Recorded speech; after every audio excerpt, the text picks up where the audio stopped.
All right, good evening, everyone, and welcome to the August 21st, 2023 regular meeting of council. And Judy, if you could call the roll, please. Yes, Hausch. I'm here. Stokes. Here. MacQueen. Here. Brown.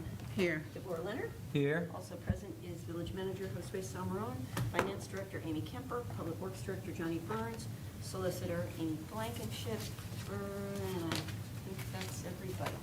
Okay, great. I don't see Alex here, so we're going to move into announcements. And Josue, do you want to start? Hawthorne? Oh, yes, I'm sorry, yes. Thank you, Brian. I included in today's, in the manager's report about the Hawthorne fire that we had on the 12th. It was a pretty bad fire. So there's a long road for some of those folks. There were no injuries, I credit the swift action of our police department, Officer Mariah England, who was able to evacuate the residents. So swift action, and we worked to coordinate resources with Red Cross and the Lagos, the property owners. And as of Friday, 9 out of the 10 displaced tenants have been rehoused. Now, rehoused means several things for different people. There were 2 that had renter's insurance that their insurance carrier housed them until they find a more permanent placement. Others were rehoused by the Lagos at the Hawthorne Apartments units that were available. So we'll continue to monitor and work with the Lagos to see what the next steps are on that fire. So, all right, thanks. And yeah, I want to reiterate what's in Josue's manager's report. Amazing response from Miami Township Fire and Rescue and from our Yellow Springs Police Department. And, I had another situation this week where I got to see both of those entities in action with a mental health crisis. And it's just so important, the efforts that we put into training and to making sure that our officers, and I know Miami Township does the same thing, to make sure that they know how to deal with these crises in a caring, empathetic, and really direct manner. So it's been impressive. I wanted to also mention that I don't think we can put the picture on the screen, but one of our residents shared a picture of a what do you call the bikes that are recumbent bikes that literally was blocking the sidewalk across from Tom's. And I guess I just want to emphasize that we're not just enforcing leaving your scooters like all over the sidewalk, but blocking the sidewalk in any way is not appropriate. And of course, our officers are going to be tracking that. Keeping those pedestrian ways open is really important. So then I think we've got Emily Seibel here for, we're going to shift into more fun announcements, or happy announcements. Yes. Hi, I'm Emily Seibel, the director of Yellow Springs Home Inc. And so I just wanted to come to tell you in person that we are absolutely thrilled to announce that the Ohio Housing Finance Agency has reserved $1,469,017 out of $5 million available for the state through the Housing Development Gap Financing Program for Phase 1 of the Cascades project, which will be 8 rentals serving seniors of low to moderate income between Herman and Marshall Street. A final application for funding is due in October, and then this is, as you know, the 3rd time we went in on this site for this project. And I just wanted to say that the support, partnership, and advocacy demonstrated by the Village of Yellow Springs helped to make this competitive funding and critically needed project possible in a variety of different ways. Specifically, numerous local planning documents reference the need for affordable housing and the support of affordable housing. We also thank all of the village council members. I think you all might have done it on very short notice, who contacted OFA to advocate successfully for lifting the 50% total development cost funding limit for rural areas that are non-participating jurisdictions such as ours, which means we have to get money right from the state. And that was really essential to move this forward. Waiving tap fees and providing funding assistance for phase 1. That's pretty good return on investment, $40,000. Also showcased local leverage and support, which really matters to the Ohio Housing Finance Agency. And so we're just very grateful. We consider you, the Village of Yellow Springs, as an essential partner to meet our mutual goals of investing in inclusive and lasting affordable housing in our community. And so that completes the funding package for phase 1, which is it's about it's just under $2.3 million.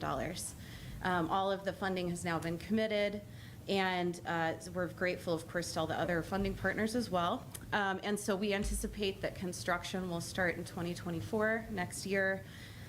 Pre-development work is already well underway.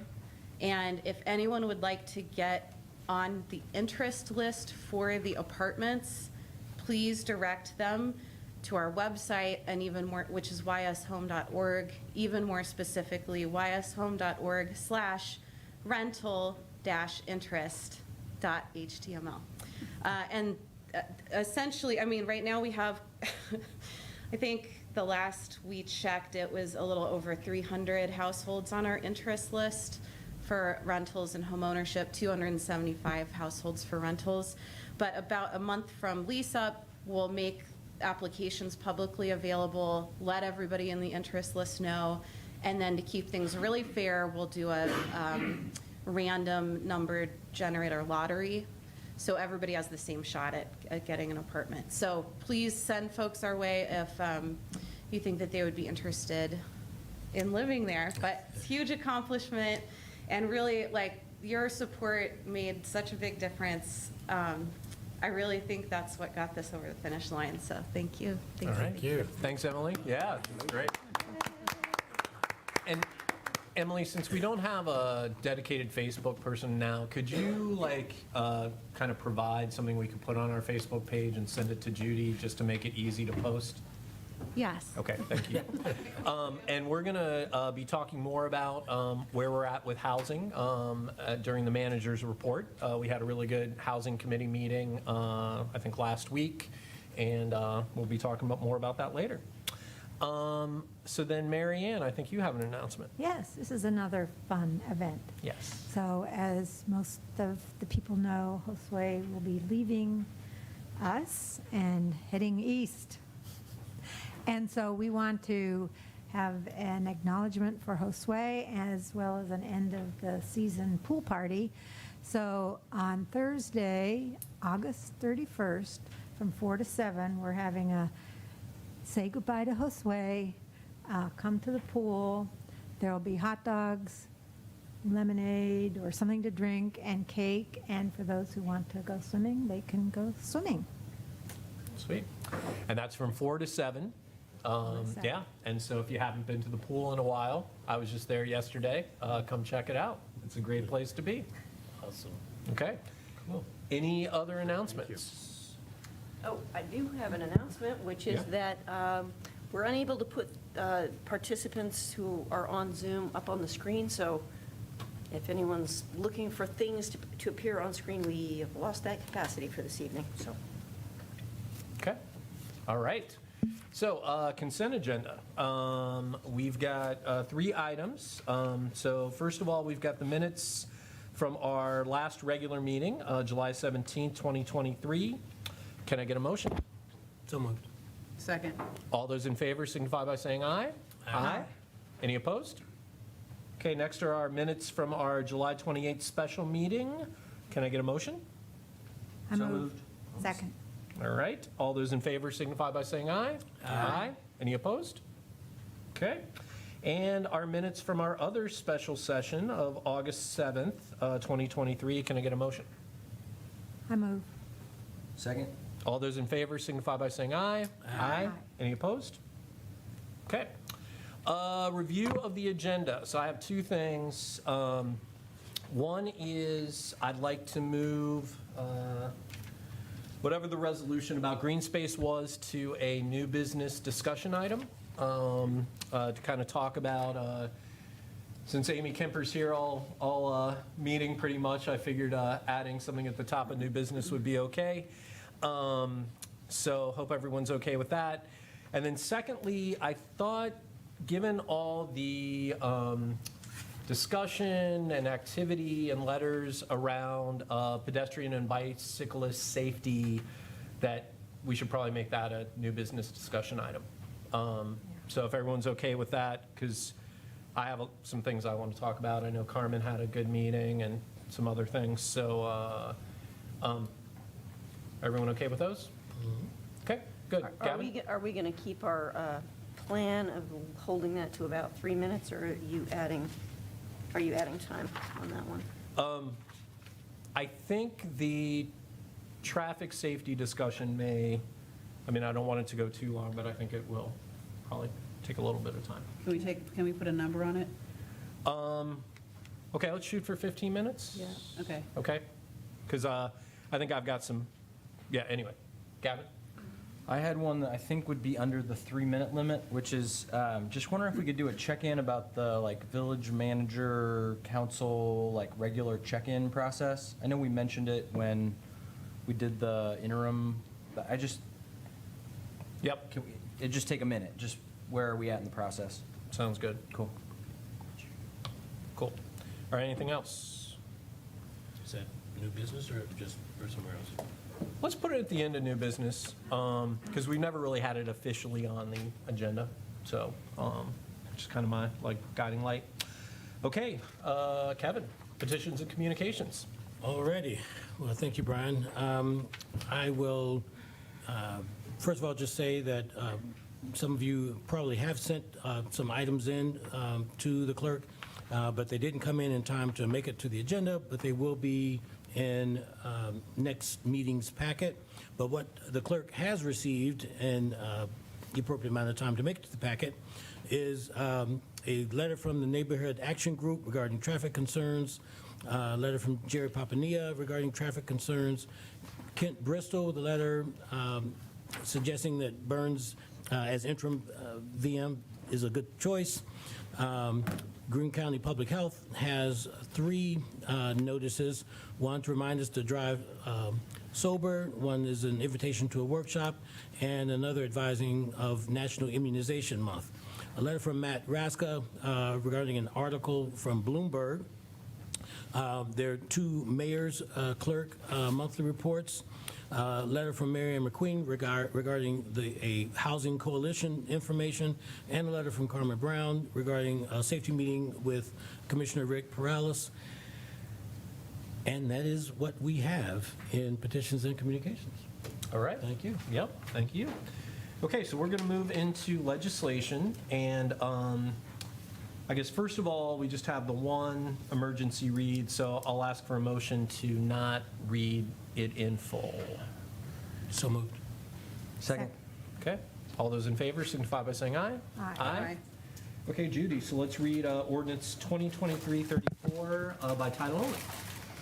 Okay, this is the 2023 third quarter supplemental appropriations and declaring an emergency for the Village of Yellow Springs, Ohio. All right, can I get a motion? So I moved. move. Second. Okay. All right, since this is an emergency reading, I'm going to open the public hearing, and it looks like Amy Kemper is ready to start us off.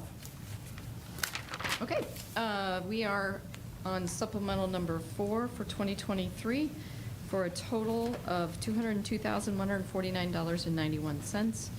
The supplemental ordinance, as well as the worksheet that goes behind it, are in the packet. I'll go over it briefly.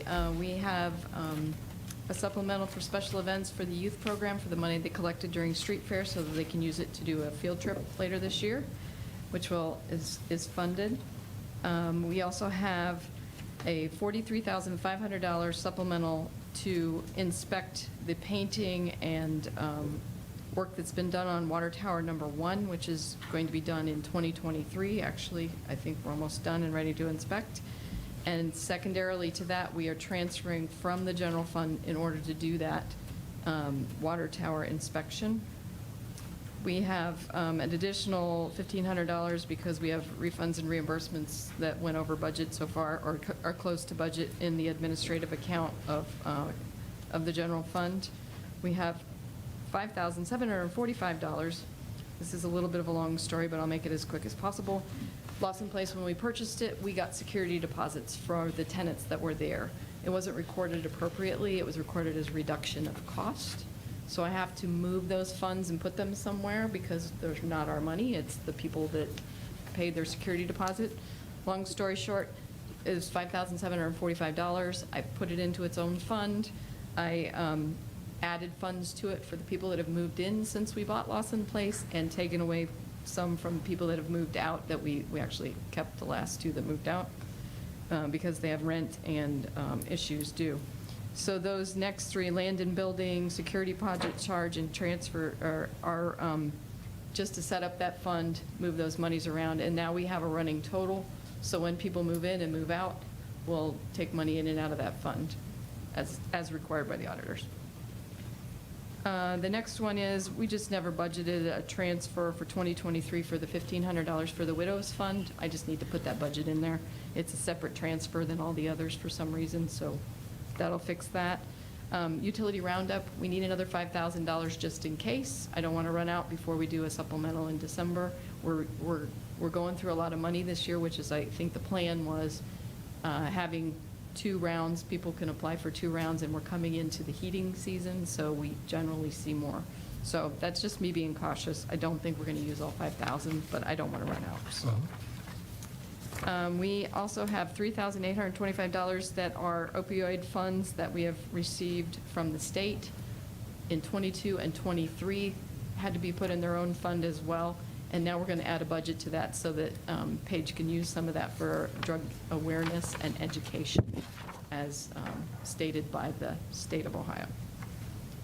I have a question about that really quickly. So awareness and education, what about overdose kits?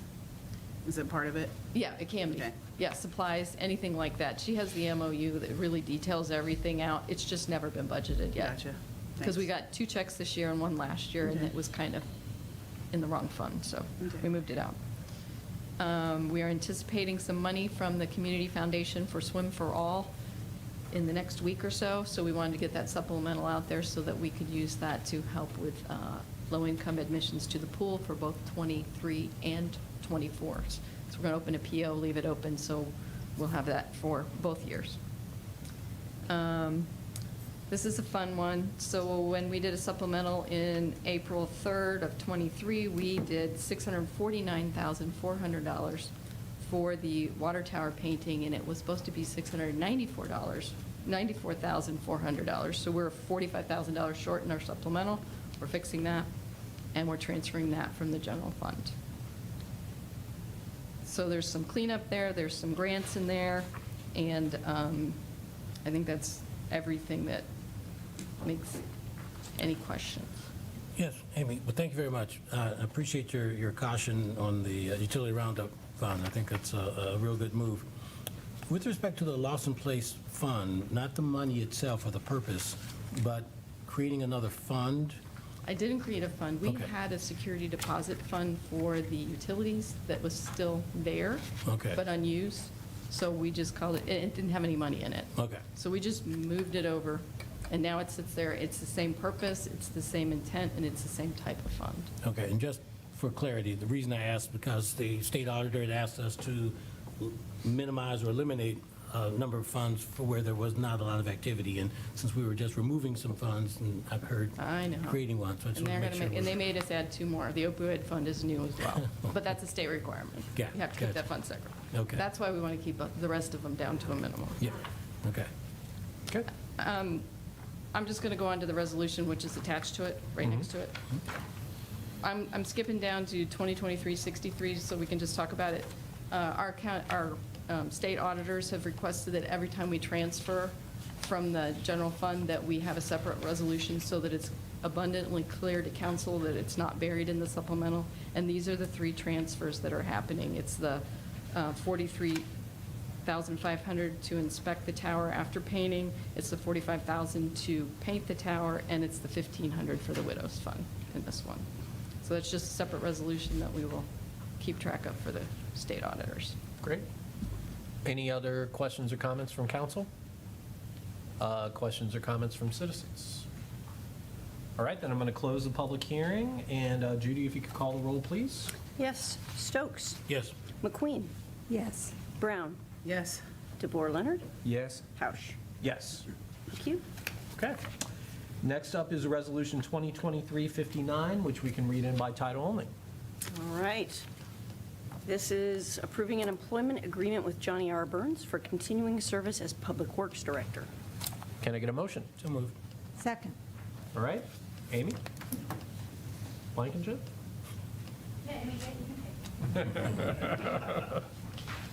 So you're going to see two contracts in your packet tonight for Johnny Burns. The first one is the contract for him to serve as Public Works Director, and then the second one will be the contract for him to serve as Interim Village Manager. The Public Works Director contract needed to be done because his current contract had expired, and so this was on the to-do list to be taken care of. It's the same salary as the last contract as Public Works. It's the same contract. It's just upped, to make it current. And then when the interim village manager contract takes effect, this contract, that will supersede this one, and this one will be held in abeyance and will become effective again once the interim village manager contract is no longer in effect. Any questions? Questions? Sounds good. Okay. So if there are no questions or comments, then, Judy, let's go ahead and do a roll call. Sure. Brown. Yes. MacQueen. Yes, indeed. DeBoer Leonard. Yes. Stokes. Yes. Hausch. Yes. Thank you.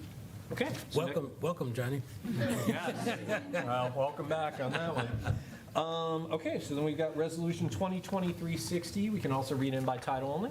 This is approving an employment agreement with Johnny R. Burns to serve as Interim Village Manager. Can I get a motion? So moved. Second. Okay. So I think Amy Blankenship already explained that the second contract is for the interim, which in that contract highlights both taking on or maintaining the Public Works Director role, as well as taking on the village manager role. You can see reflected in that contract is an increase in salary, which I want to emphasize that one of the things that Johnny and I talked about is that in 3 months, we will check in to see about the fairness of the, monthly bump in salary. And, as we understand better what the workload is. So I don't know if there are any questions or comments about this. I would just like to add, if you don't mind, Gavin, just want to thank Johnny for being so flexible and communicative about his concerns and just allowing us the ability to be able to come to a place, that makes sense for this interim period. So thank you, Johnny, for helping us help you. Sure. Okay. Gavin?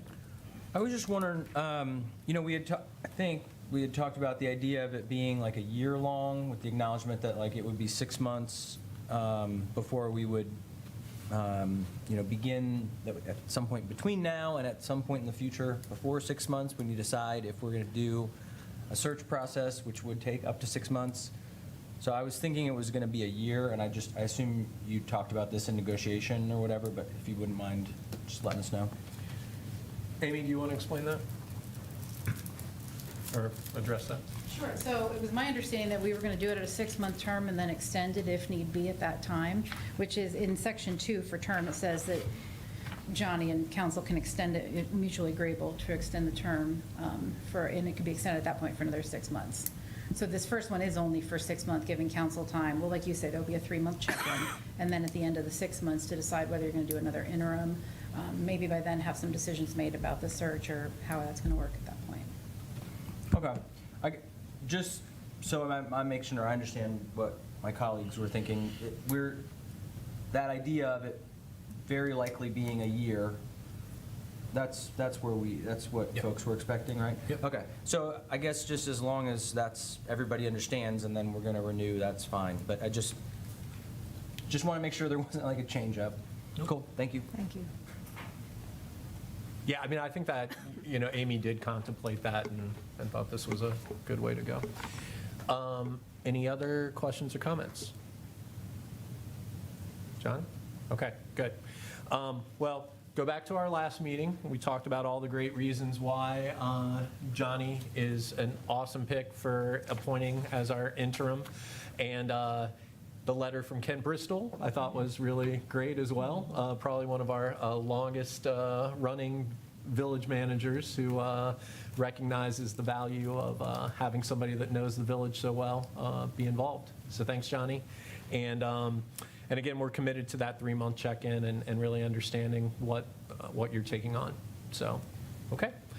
All right, with that, all those in favor signify by saying aye.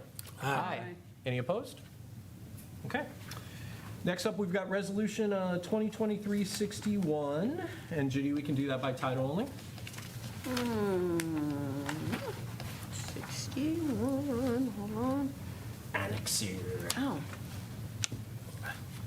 Vanished in the mist. All right, this is authorizing the village manager to purchase 400 Annexure electric meters for ongoing meter upgrade and replacement. All right, can I get a motion? So moved. Second. All right, Josue? Thank you, Brian. Johnny, you want to take this one? This is a multi-year project. We've been upgrading our AMI system. Yes, so this is a contract to be able to purchase 400 more meters. We've now finally got 440-something installed, so we have 4 phases, and this is phase number 2. So we'll put in another additional 400. Now, some of this money will come back to us, just as a side note, because 87 was committed for Springs Meadow, which they will purchase their meters when they do their taps. Okay. So 87 of them will be purchased by Springs Meadow. Okay, We're just trying to get them ahead of schedule because they're so far out. right, good. But where is the location of phase 1, 2, and 3? They are scattered amongst the village. That way they can pick up all the other meters in town. Actually, we scattered 400 of them through the village to be able to pick up the existing meters. So as we put more in the system, the better the system gets. So there's some on your street, some on everybody's street. So do you mean that like a meter at 130 Davis is picking up? If you have a Tantalus meter, you could be picking up somebody's meter on West Whiteman and sending it to the Bryan Center. And this will also fall in line with our water meters. They will use the same backbone for the electric meters coming into the village. So then, will it be a redundant system then, if everyone has one of those, or? It will be a better system. So if one meter goes down, everybody else's. Plus, when these meters go out, Ben Sparks and some of the linemen automatically get a response saying that there's power outage, and they know exactly what areas they're in. So the more meters we have, the better it is for us. Okay.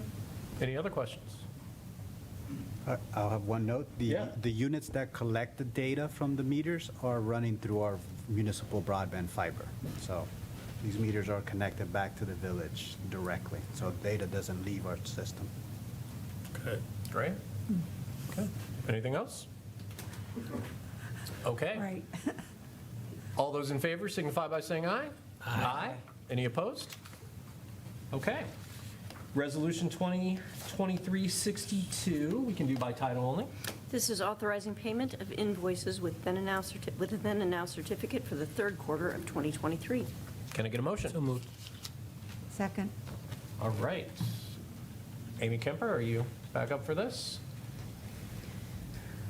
We had an invoice for street sweeping from SCA Sweeping Corporation slipped through the cracks. They did 2 sweeps in April, and we just got the invoice last week for $39.6250, which is over my limit. Okay.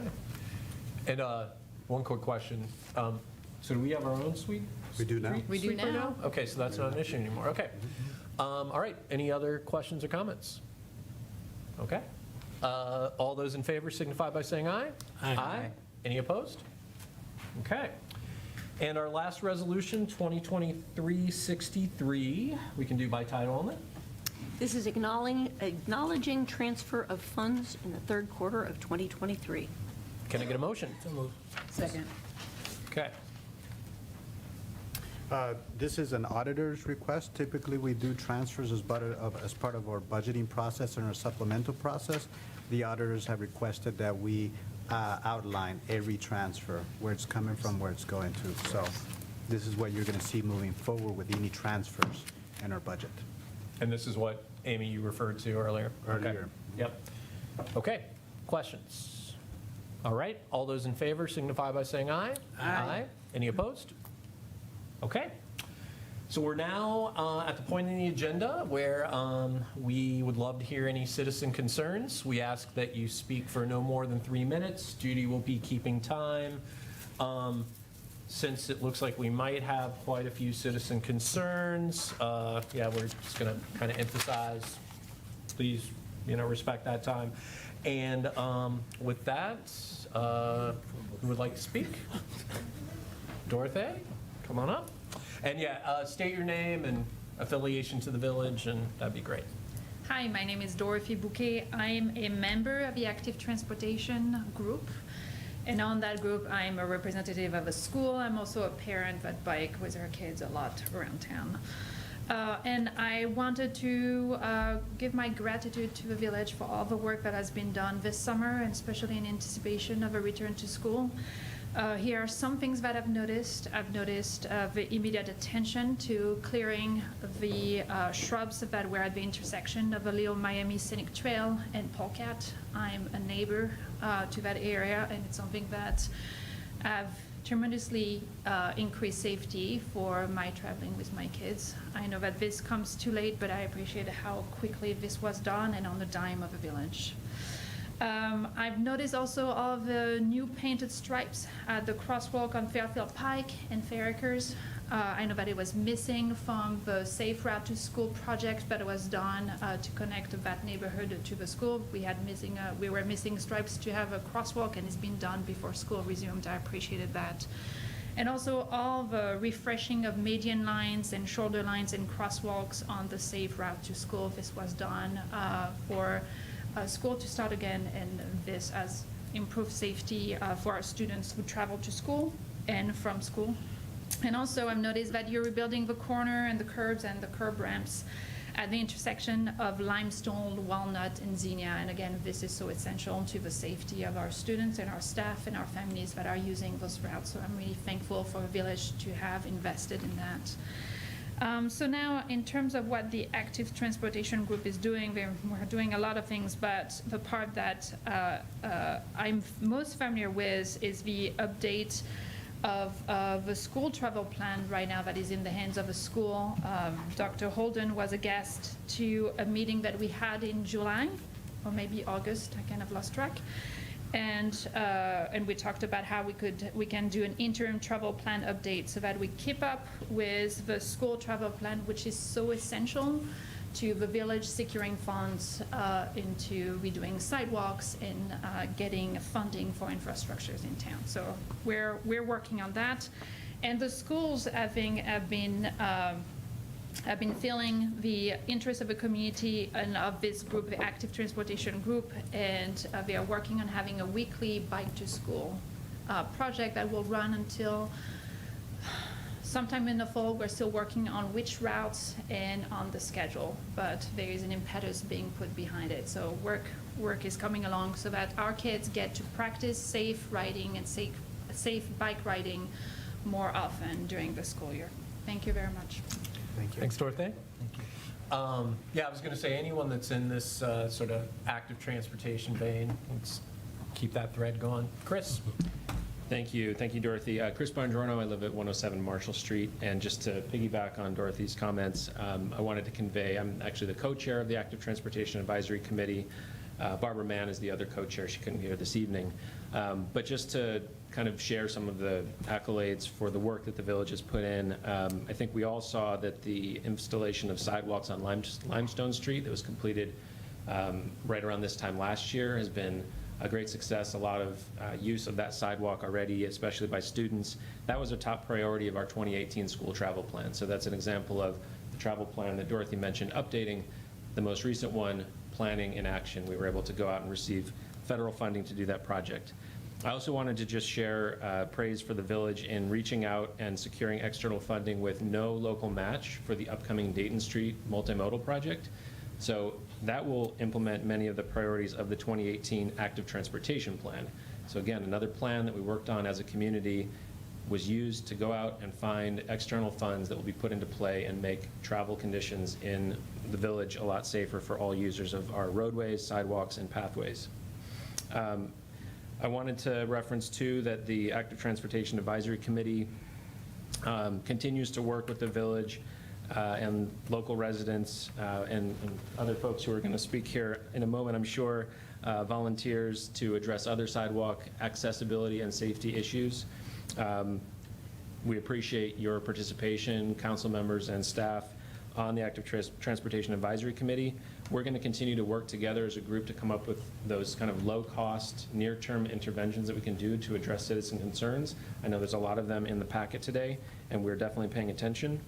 And we're also going to look towards, in the next year or two, working on an update of that Active Transportation Plan, which is now 5 years old. So thank you, and I'm going to stick around, so if there's any other relevant stuff later in the meeting, I'd be happy to speak to it. All right, thanks, Chris. Thank you. Mitzi? Hello, my name's Mitzi Miller. I'd like to thank the village for stepping up its efforts to make the village of Yellow Springs a safe, walkable, and bikeable community for all our citizens and guests.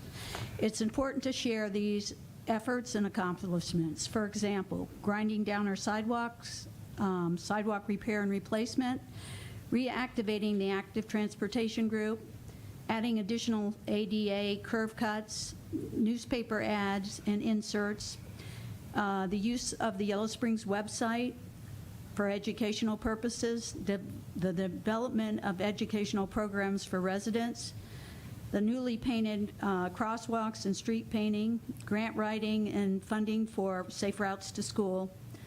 All these steps have made a big difference, and the efforts of our zoning department in investigating complaints and contacting property owners of violations is critical.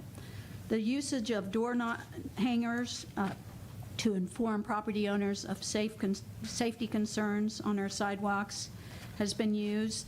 Additional street speeding and safety has also been an issue and addressed. And we all want to thank you for this. We also have received input from various organizations, our senior center, Rails to Trails, the Livable, Equitable, Aging Friendly Yellow Springs, and their survey input, the Yellow Springs Schools, the Yellow Springs Citizens Actions Group for safe sidewalks as well. In the last 2 years, we've made major strides in Yellow Springs becoming a safe pedestrian and bicycle-friendly area. Your commitment in making Yellow Springs a safe, walkable, and bikeable community is greatly appreciated. We also need to thank our property owners who have cut back their own overgrowth plants and bushes and hedges and debris on their sidewalks, and also cut trees to 8 feet above their sidewalks. There's more, though, that we can all do as property owners and members of the village. We can not block our cars on the sidewalks, move trash cans to the curb instead of placing them on the sidewalk. And if you see a visual obstruction, like plants and bushes or trees that impact safe travel, talk to your neighbors if you possibly can, or even offer to help out. But we also need to notify the village zoning department, because we must all continue to make take an active role in making our community safe for others. Thank you. All right, thanks, Mitzi. Stephen Deal, are you here to speak? I am not. Okay. All right. Other citizen concerns? All right. Marilyn, right? Yeah. Mar- Hi, I'm Marianne Stewart. I live at 352 Dayton Street. I was here at your last meeting talking about the yellow no parking stripe that was extended about 150, 175 feet from the intersection at Stafford for the reason we've always done it this way, but some historical photo that has yet to be shared, and no marking has been on that for many, many, many years. A lot of people park there, and recently someone came to visit my next door neighbor, had to park in my driveway because no parking was available on the street, and said, oh my gosh, there's no parking. It's like, yep, there's no parking on the street. So I trust that this letter I sent this afternoon did not get on the agenda for tonight, but I will be here next meeting. I hope you will consider all the suggestions I put in there, including how to slow down traffic on Dayton Street for a lot less money than what I heard batted around last meeting. So I trust that this will be on the agenda for next meeting.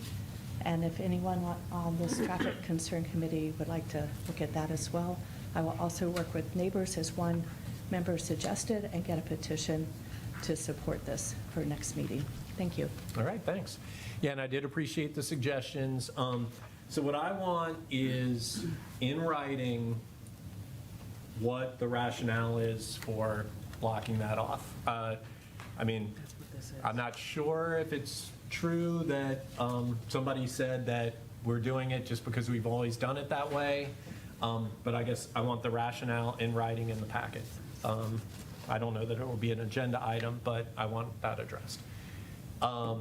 So, any other citizen concerns? Well, we are going to have a discussion, yeah. Okay, so then we're moving to special reports, and I think, Amy Kemper, you're back up for second quarter financials. Oh, there's more. You should have a copy at your desk as well as in the packet of the second quarter financials through June 30th. First page is the revenue analysis. Budget was 6.7 million as of June 30th, and our actual was 9.1, so we're $2.4 million ahead of revenue as budgeted for 2023. Page 2 is the expenses. We want the opposite on this graph. We want that expenses to be below the line. The budget is 10 million as of June 30th, and the actual was 8.2 or 9.2, so we're $1.2 million less than budget as of June 30th. So if you take the revenue minus the expense, we actually had a gain of $267,000 for the first half of 2023 versus a budgeted loss of $3.3 million for all of 2023. Page 3. Statement of cash from revenue and expense. So basically, this tells you where the cash started out in which fund, and here's all our funds in all their glory. In 2 pages. You start with cash, you add the revenue, you subtract the expense, and you end up with cash. And then the other encumbrance means we've got a PO open that we're going to spend that eventually, maybe, maybe not. And then you get an ending cash balance. So each of these funds shows the ins and outs through June 30th. And some of them are still negative at the end because we have not got the revenue in and we've opened the POs. It's more evident at the beginning of the year than it is at the end of the year. So we're catching up on a lot of these funds.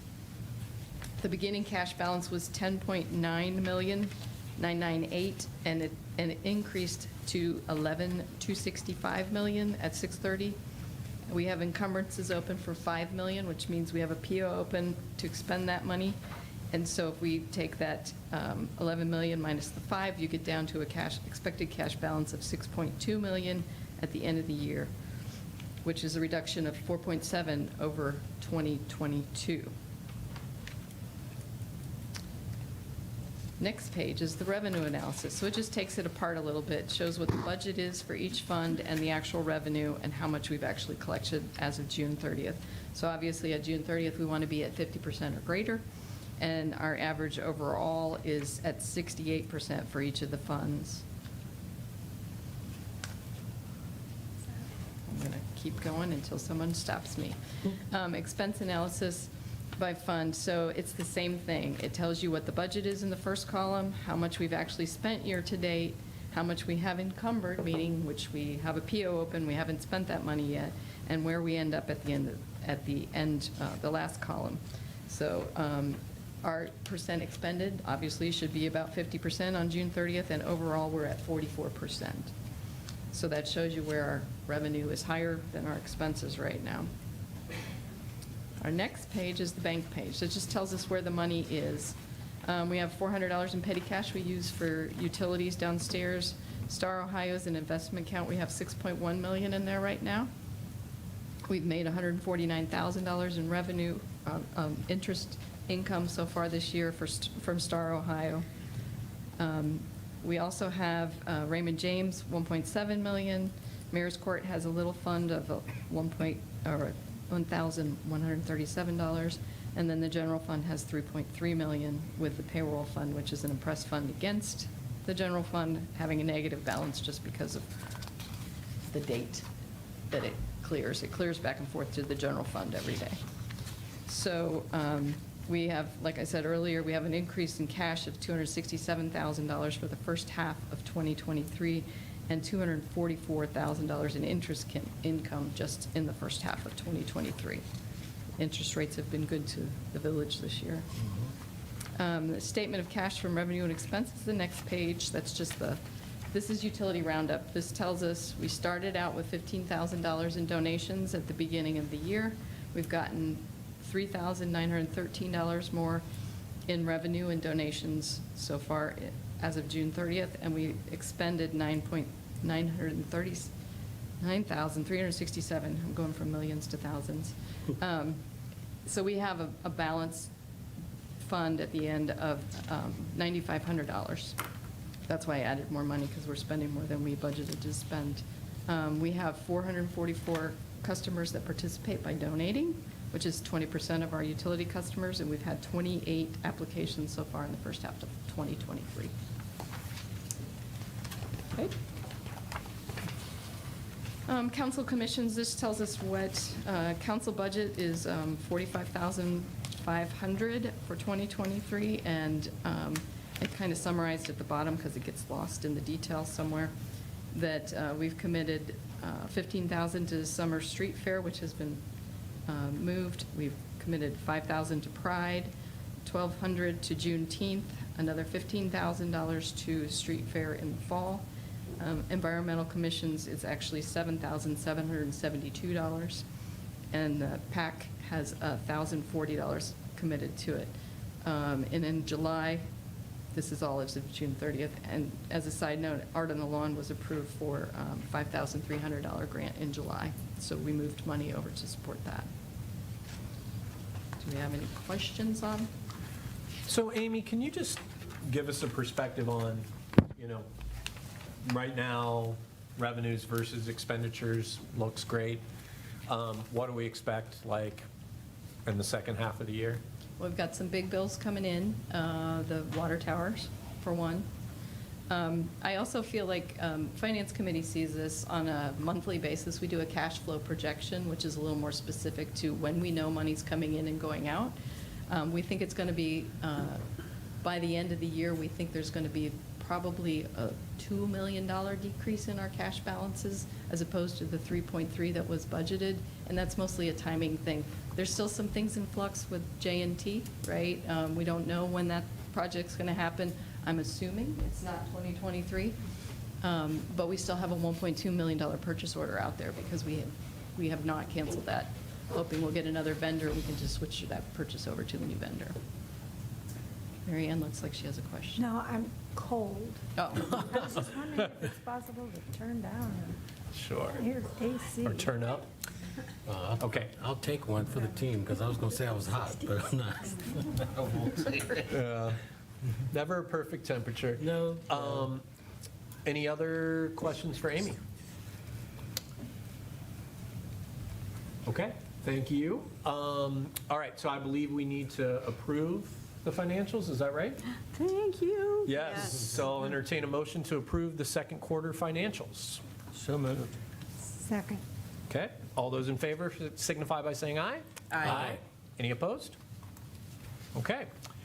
Our other special report, I believe, is from our treasurer, Judy Kidner. It is. Amy has covered a little bit of this. I'll just skip around a little bit. At the end of June, we had $11,265,510 in active investment, and that is an increase of $268,842 over last year. And that's from combining Star Ohio, Raymond James, and West Banco, the three sources we have for investment.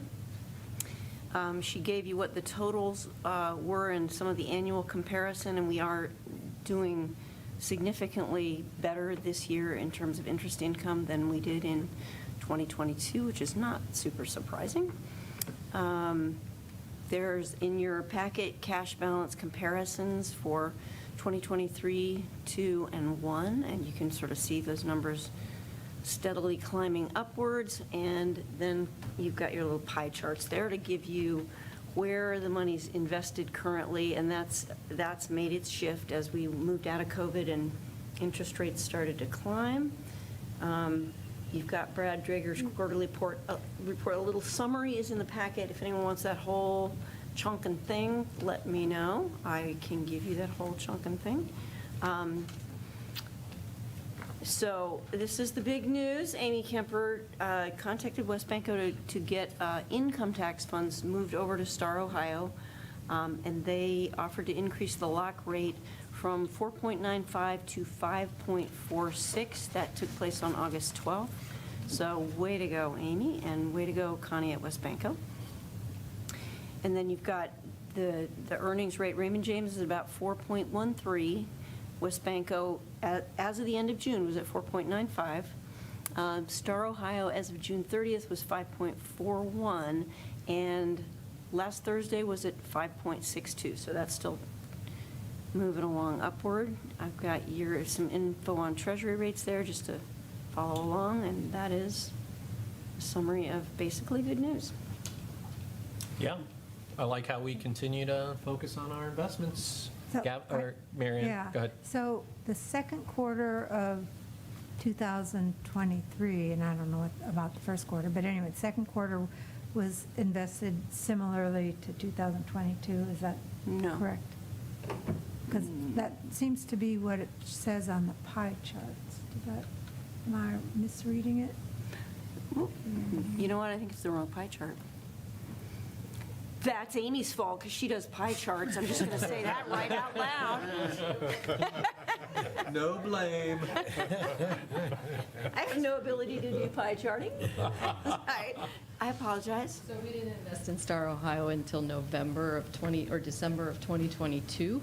We had money, so you were only in Raymond James in 2022 and West Banco. And in November, late November, or maybe it was early December. I was only here a couple weeks. We opened the Star Ohio account and moved $6 million So which is over. the incorrect one then? I don't know if pie it's chart? incorrect. I think We only had 2 investments in 2022. Could it have been like the end of 22 or something? Well, I think she did it as of the second quarter of 2022. She's comparing second quarter to second quarter. I don't have it in front of me, sorry. Well, I'm going to go with your theory on that, since there's no quarter Say it on with authority. 2022. That is what we did. Yep, indeed, second quarter. But yet, things were moved over in large number in November of 2022. So at the end of the year, that chart would have we'll be worked. okay, yeah, we'll be right. Yeah. Okay, Gavin? I just want to say thanks. I mean, Judy and Amy, you're obviously like, I chuckle when I hear that West Banco raised their rate. Like, there's no one who stays on top of them as much. Am I not supposed to talk about this? Thank you. Thank you for your work on behalf of the village. Yeah. Okay. And Any thanks to other? West Banco, too. Thanks to West Banco. Yes, Yeah. thanks, West Love Banco. keeping our money here. All right. Any other questions or comments? I Kevin? have a comment. Amy made some points about the utility roundup fund, and I feel like it's our responsibility to remind the public, that it's the utility roundup fund, if you don't know. And Jessica is here, and she was part of Human Relations Commission when that was started. So you get your bill and you can round it up to the next whole dollar. So you might be donating $12 a year. I mean, it's not a lot of money. I just went a whole dollar. Like, okay, 99 cents $6. times, okay. Not a lot of money.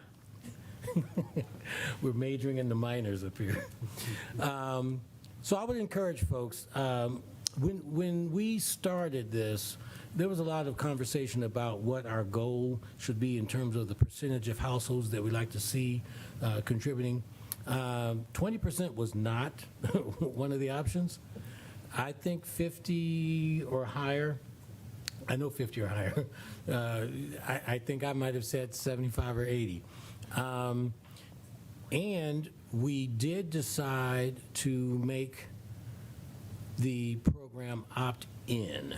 In other words, you have to express interest to be in the program, as opposed to what some communities do, which is opt out and puts everybody in, and then you have to express your desire to be pulled out. So I would just like to encourage folks to consider making either $6 or $12 a month, rounding up your bill just by that little bit, or you can make additional monthly contributions, or you can just come by the village utility office and empty your pockets. Just make a small donation. The fact of the matter is, and Amy raised it, we increased the number of times that folks could ask for funds, and folks are asking for funds more often and more regularly. And so we, in all the other numbers, there were a lot of numbers there, but one of them was that we increased our budget to $5,000. We moved an additional $5,000 into that fund so we don't run out. It's down, what, $6,000 from 15 down to 9? Since from the beginning of the period that Amy was reporting on. So I won't take up a lot of more time, but I'm talking to you. Please consider joining the Utility Roundup Fund, either just by rounding up your bill or making an additional monthly donation to the program. Thank you very much. Or I would be very supportive of having it be an opt-out and have council approve opt-out. Then we would have much closer to 100%. That is an option. And when we have 2 other council members that approve that, then it'll happen. All right, well, that may be a future agenda item. All right. Any other questions or comments? Okay, so as we transition into the manager's report, I realized something I did not say clearly when I asked for the rationale for the yellow stripe on Dayton Street is that if we don't have a clear rationale, then we will change that. So Marianne, I appreciate you bringing that forward. Petitions are fine, but in my mind, if we can explain it, great. If we can't, then we can change it. So, Josue, manager's report. Thank you, Brian. My manager's report, it's in there. There's one thing there's a couple things that are not in there that I want to touch base on. One is that on your table, and that's in preparation for the conversation that Brian wanted to have about housing and what we've done about housing. Another thing I would like council to consider is Brian and I received, or council, there was a request sent by the Children's Center for a pool pass as part of their fundraising activity. Brian and I want to sponsor part of that pool pass, and we want to invite the other council members to join us in sponsoring that pool pass for the fundraiser for the Children's Center. You don't have to commit hundreds of dollars now. You can follow up with me Okay, I was going to via say, you email want me afterwards. say yes first and then ask how much later? Well, actually, we decided the cost is, what, 200? The cost, so when we estimating what the potential cost will be the highest cost of a non-resident family. So that comes out to $274. So initially, we were going to have to pass a resolution and whatnot, but in my mind, I think this is a great opportunity for council and whoever to support the pool and ultimately support the Children's Center. So one way or another, we will cover that pool pass. All right? So, what's that? Sure, briefly. Okay. Oh. Do it real quick, yeah.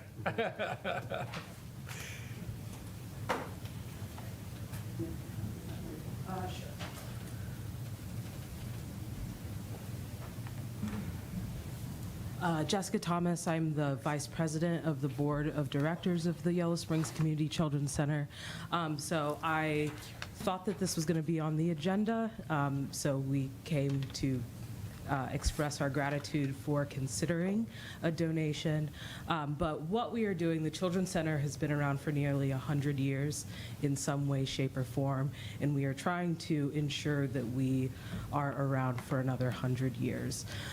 We know that many nonprofits in Yellow Springs have really struggled with fundraising and keeping funding through COVID and the aftermath of COVID, or we're still in this gray area of COVID. So we have some really steep fundraising goals that are outlined in a letter on the back of that flyer, to the tune of about $85,000 by the end of fiscal year 23-24. So we are hosting a block party this Sunday at the Children's Center. We are asking for suggested donations from community members for $10 for an individual or $30 for a family.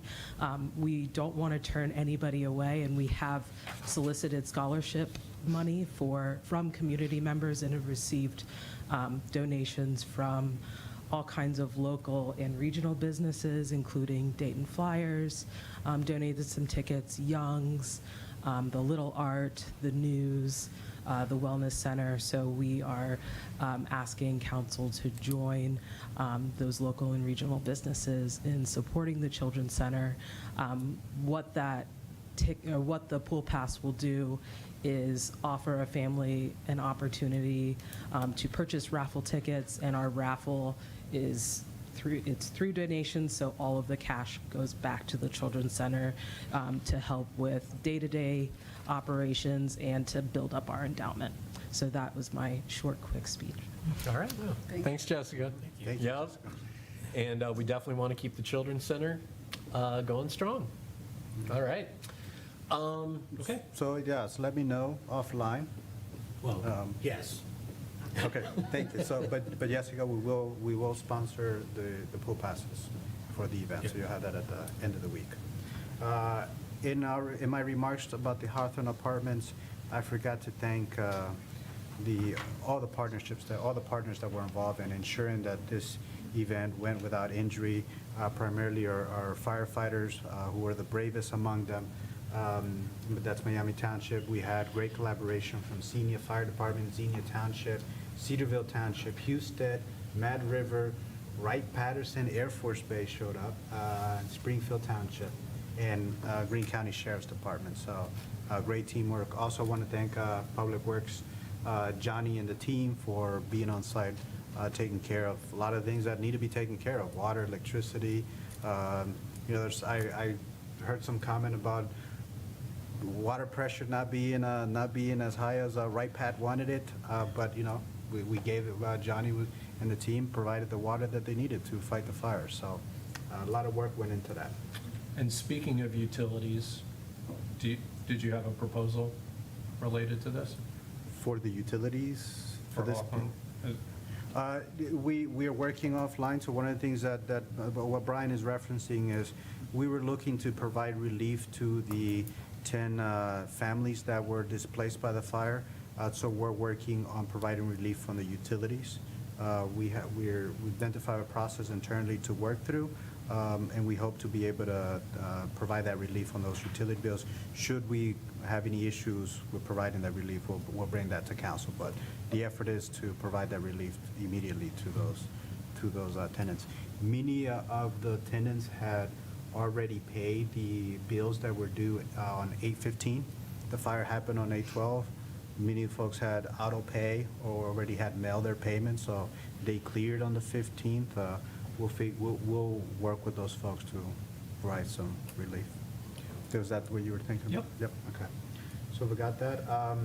The JNT project, Amy referenced this earlier, that, this project's unknown, so it may not happen in 2023, but rest assured that Johnny and I are certainly pushing to get it done this year, or getting that contract underway this year.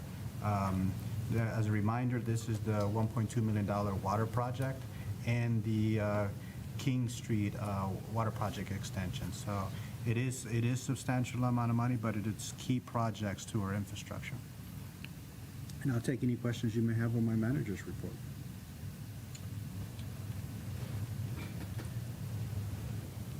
Yeah, Gavin, go ahead. It's not really so much a question, and this is kind of a Johnny thing, I guess, now. But, we talked about the idea of like putting something in the report about our goals, and just, it's fine, I'm not, whatever. But just, I don't know about the rest of you, but I find that we only talked about it a couple months ago, but I know I sometimes forget like which our things were. Right. So really, kind of like in several of the other documents that we receive, it's not so much because I'm expecting some like major new development or something, but just to keep us focused on what are the things that we agreed that we wanted to, and then to see what the action is, and to note if we're not doing anything. So Johnny, just something that we've talked about before. I just want to flag for you as you're doing your initial reports. It'd be great to see that addition of just looking back at those 4 goals, and just, even if it just says there's no updates on them, just something to just acknowledge the things that we've talked about. That was all. Right. Thank you. Municipal broadband, infrastructure, economic development, housing. So speaking of housing, so let's talk about what didn't get into the packet but is on our table. So we already heard great news, progress around affordable housing with Home Inc. and Josue, and this will be in the next packet. Also outlined, and the Housing Committee talked about this last week, other progress that has been made and sort of where we're at. And then we want to talk about sort of how things are going to work in the transition. So, Sure, thank you, Brian. In front of you, I put together a list of projects that we have been discussing for a little over a year, and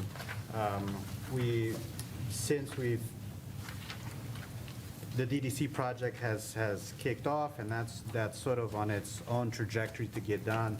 We're able to devote resources, time, and our attention to looking at other projects. So we put and let's together- highlight on that one, how many housing units are we talking about? On the DDC, we're talking about 90 single-family units. So how that fits into the overall picture, if you look at the Bowen study, we had a target of 500 units. Over 100 were deemed necessary for single-family, so DDC takes care of significant portion of that recommendation.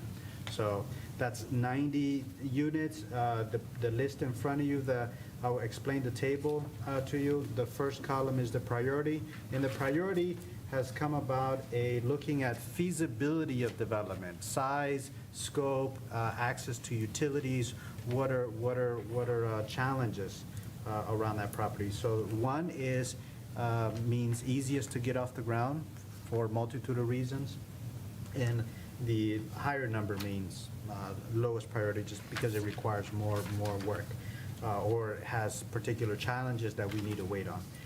Location, that's the location of the site.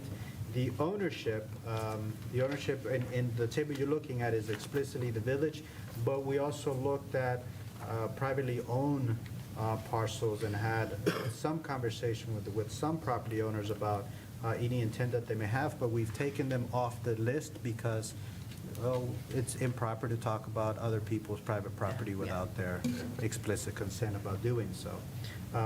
The acreage column is... Excuse me, while you're on that point, is it fair to assume that the numbers that are missing, like 5 and 3 and whatnot, were some of those properties? Yes. All right. Yeah. So it's really 1, 2, 3, 4.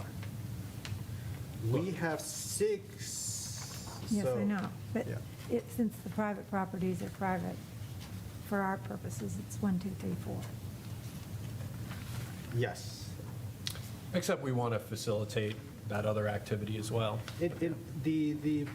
To Brian's point, facilitating that conversation, some of these folks may move with or without us, right? The DDC project, the Kinney family had it on the market for some time. There were several developers that looked at it, and we had discussion with, and finally DDC were the folks to acquire it and develop it. So, and that is, that's a common thing where we've had several conversations with folks that were excited about doing work in the village, and just, it doesn't work out. Either their business model changes or the economic environment changes. Right now, we're getting high interest on our deposits because it's a high interest market, right? We're seeing 5%, almost 6% in our overnight cash, which is pretty good. The other side of that coin is that anyone looking to borrow money has to pay a lot more for it. It's not uncommon for private property owners to be considering development projects, and we want to be involved in those conversations. They may not come to fruition, but we want to be involved. Okay, so the comp plan, the column designates what the comp plan says about those spaces. The zoning, it's its current zoning. Utilities, there's a statement about utilities there, and it's very, very broad. Does it exist or doesn't? Do we need to build it out? Number of potential units, that's an estimate based on what our zoning code allows to be built there. There's been talked about apartments and higher density developments. Those things could be adjusted, and council has authority over those things. If a project comes up that we might want to reconsider its designation and to have an impact on the number of units, we could do so. Then the notes are just a brief notes on what anything pertaining to that property. So maybe I'll jump in and just kind of highlight a few things. So on the Corey President Street property, one of the pieces was to get that deed, and that is going to happen. There's a little bit of utility action, potentially some zoning action, but ultimately, that is village-owned property. That is something that, we can craft in a variety of ways. We've already talked about, the DDC project. Glass Farm, of course, has been prioritized, and then a potential expansion of Blossom Place. So the point here is that things are happening, all right? Sometimes it may not seem like it is, but I wanted to emphasize two other things that came out of the Housing Committee meeting. One of those being that with the transition, there was a request from staff that we take a brief pause, all right? So I think that is reasonable. And again, remember, part of what the Housing Committee is about is to set priorities. The second thing the Housing Committee talked about is, yes, it does make sense to expand the people that are at the table. And I know that Marianne MacQueen has been working on a housing coalition.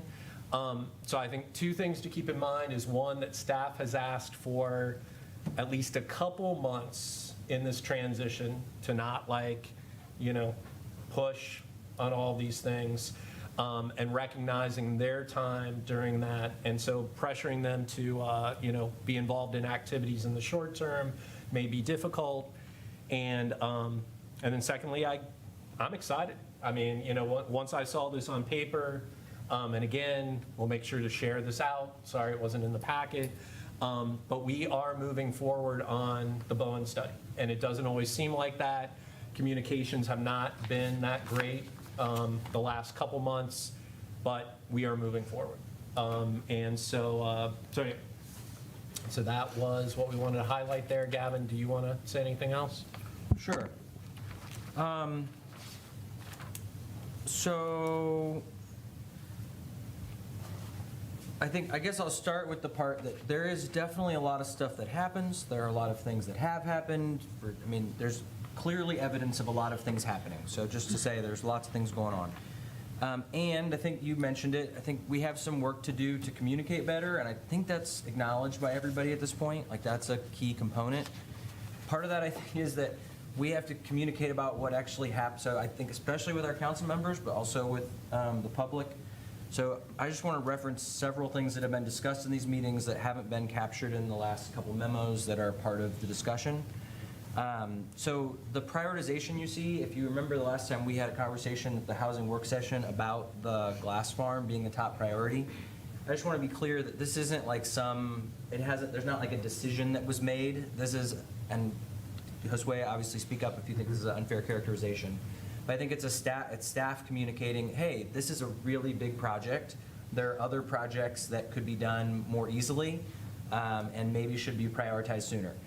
That is not a decision that was made. It was essentially the paper you're looking at is the thing that was brought to the committee. There wasn't a discussion. The committee said, we're not doing glass farm first, we're gonna use other things, or vice versa. Just want to communicate that there's a discussion that sort of started about what we prioritize that is different from where we landed when we had a conversation and said glass farm is the thing. So just to know that's going on. We have some work to do around agenda planning, communication. We haven't had consistent attendance of the meetings. We haven't had consistent conversations. So that's something that, Johnny, I guess I'm looking at you again, when we get back into the flow of things, just having regular meetings, making sure we're communicating about the agenda, I think is going to be really important. One of the other things we talked a bunch about at the committee is around goals, around things like growth and things prioritizing where we put our village resources, so that we have something that we're shooting for. The Bowen study has been sort of a foundational document in terms of giving us something that we're aiming for goals-wise. I think there are some discussions that we need to, not discussions, but sort of agreements. Maybe it's going to be policy that we need to pass that says this is where we're heading, and then consistently communicate about what it's going to take to get there and whether or not we're making progress in that direction. That will include things like how much do we want to grow? How many units do we want? And then within the things that we pursue, which ones do we actually want to put our time and resources towards as a capital V village and with our dollars? So I think we've had some good starting conversations about that, have some drafts, but there's still work to be done. We've also talked about things like inclusionary zoning, which again, early conversation, but just to give people a sense of the scope of things that are discussed there, as well as I think complex conversations about what models we support and why. Do we think that we should have land trust housing? Do we think that we should have for sale ownership? Should we have, there are a range of different questions we've discussed that I think there's not clarity from this group, and there's not at the committee, and I don't think there's clarity from council yet on the direction. I hope we get there.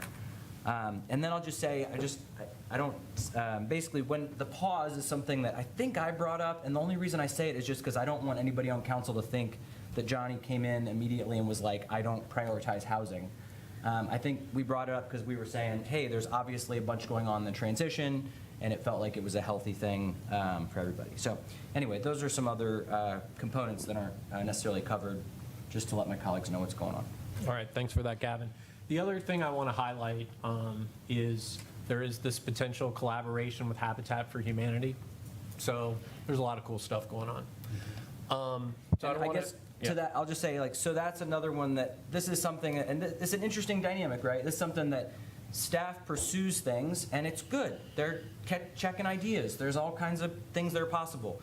So I just want folks to know that when you see this, this doesn't mean like the committee or that council has said this is the thing to do. And my hope is that if we had some goals and there was a more regular communication, that everybody would more clearly understand that when we see things in these reports, how they fit into the broader conversations that we're having. Cool. Marianne? Yeah, I'd like to make a comment. I wasn't going to comment, but since it was brought up, I will. I find it odd, more than odd, that we would consider a collaboration with Habitat for Humanity without, I assume, first reaching out to Home Inc. It's sort of like, oh, we're going to work with the Dayton Development Corporation, but we haven't said anything to the Yellow Springs Development Corporation. And there are other reasons there are some particular reasons why, no matter how great Habitat is, which it is, I am going to say it's not a good fit for Yellow Spring. But I don't know that we want to get into that. Well, and they came to us, so, as Gavin said, these are just things we wanted to share. And what, Greene County Habitat, or what Habitat? The Dayton. So the one for this region is based out of Dayton. Oh. Okay. Okay. So anyway, more to come, but we just wanted to, yeah, I don't think we had like a rich, robust kind of, update on things. But I think Gavin made the most important point. These are just things that are out there that definitely need to be vetted and discussed. Okay, so I think we're going to move into old business. And first up is talking about the economic development slide deck. I think just in general, it's really how we present the village. So, Kevin? So are we not able, Josue, to share to the screens at all? Are you, I'm not sure we need to share it really, because it's very drafty. Well, So, well, Lisa's here. Yep. I It's in didn't your- know you'd be back so soon. You are back. Okay. So, yeah, given 10 minutes, I was planning on going over the entire set of information in some fashion. or maybe we could focus more on where we're at and next Yeah. steps. Yeah, So, yeah. So, I was going to give Lisa, we do, Josue, should I pause a bit while we? let's go ahead and roll into Okay. it, because we did add something to the agenda. Okay, So. good. So, I do apologize for that hiccup. So, yes, the Yellow Springs Development Corporation, which has been, if you will, sanctioned by council, has taken up the mantle of putting together information in an effort to market the village and all things about the village. And I do apologize for folks who haven't seen the packet, so I won't talk about a lot of the details. So, and I was certainly going to say that Lisa Abel was responsible for putting a lot of this stuff together. It's a real great effort. There's one larger document that Lisa has then boiled down to a brochure, and then that sort of morphed, if you will, into a PowerPoint presentation. Lots of great stuff. Sorry we can't share it, but Lisa, I'll just hand you the floor and say, and you can share as much as you would like. Thank you. Sounds good. Lisa Abel, I'm the interim director for the Yellow Springs Development Corporation. So maybe first I want to just talk about why this presentation was even put together. As Kevin noted, we're trying to get the word out about Yellow Springs in a more comprehensive and consistent way about, as Brian has mentioned in the past, open for business, and what does that really mean. So, and we're at a once-in-a-generation opportunity right now with Intel and Honda and other large manufacturers coming to Ohio and making a commitment to Ohio. I mean, Honda's shown how they are committing to a whole corridor from Michigan all the way down to Georgia. And they have 5 or 6 facilities already in Ohio, and they're planning to stay here. So these are not jobs that are going to be here for 10 years until incentives run out and then they disappear. I've said this before, jobs create jobs. So when these folks come to town, come to Southwest Ohio, they're also building their supplier networks here. And then, as those kinds of organizations settle in, then they need more support from additional sub-suppliers, and it just sort of goes on and on. And these are living wage jobs, which I think this town definitely needs, in addition to the entire region needs those.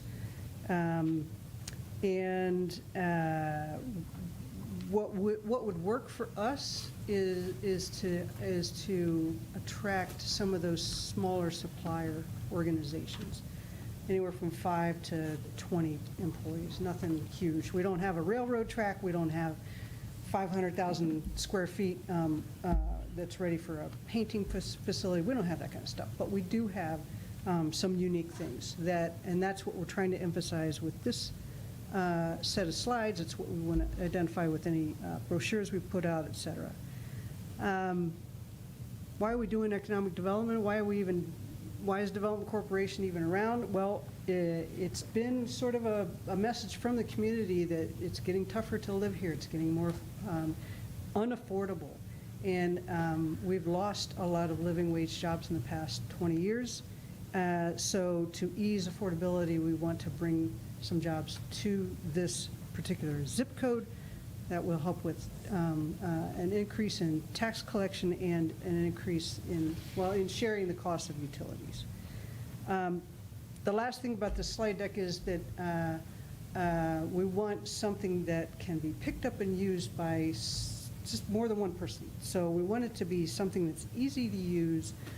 If Johnny goes to an organization and he has an opportunity to speak, he can grab the slides, go and speak. He doesn't have to recreate the wheel. So that's the other idea around this. We're looking for your input. This has been worked on by a committee of folks, and as Brian said, it's still in draft stage. I'm particularly, I have a few questions for you as we go through these, but I'm in particular looking for any sensitivity to language or the way things are being presented. I would like to hear about that from you. The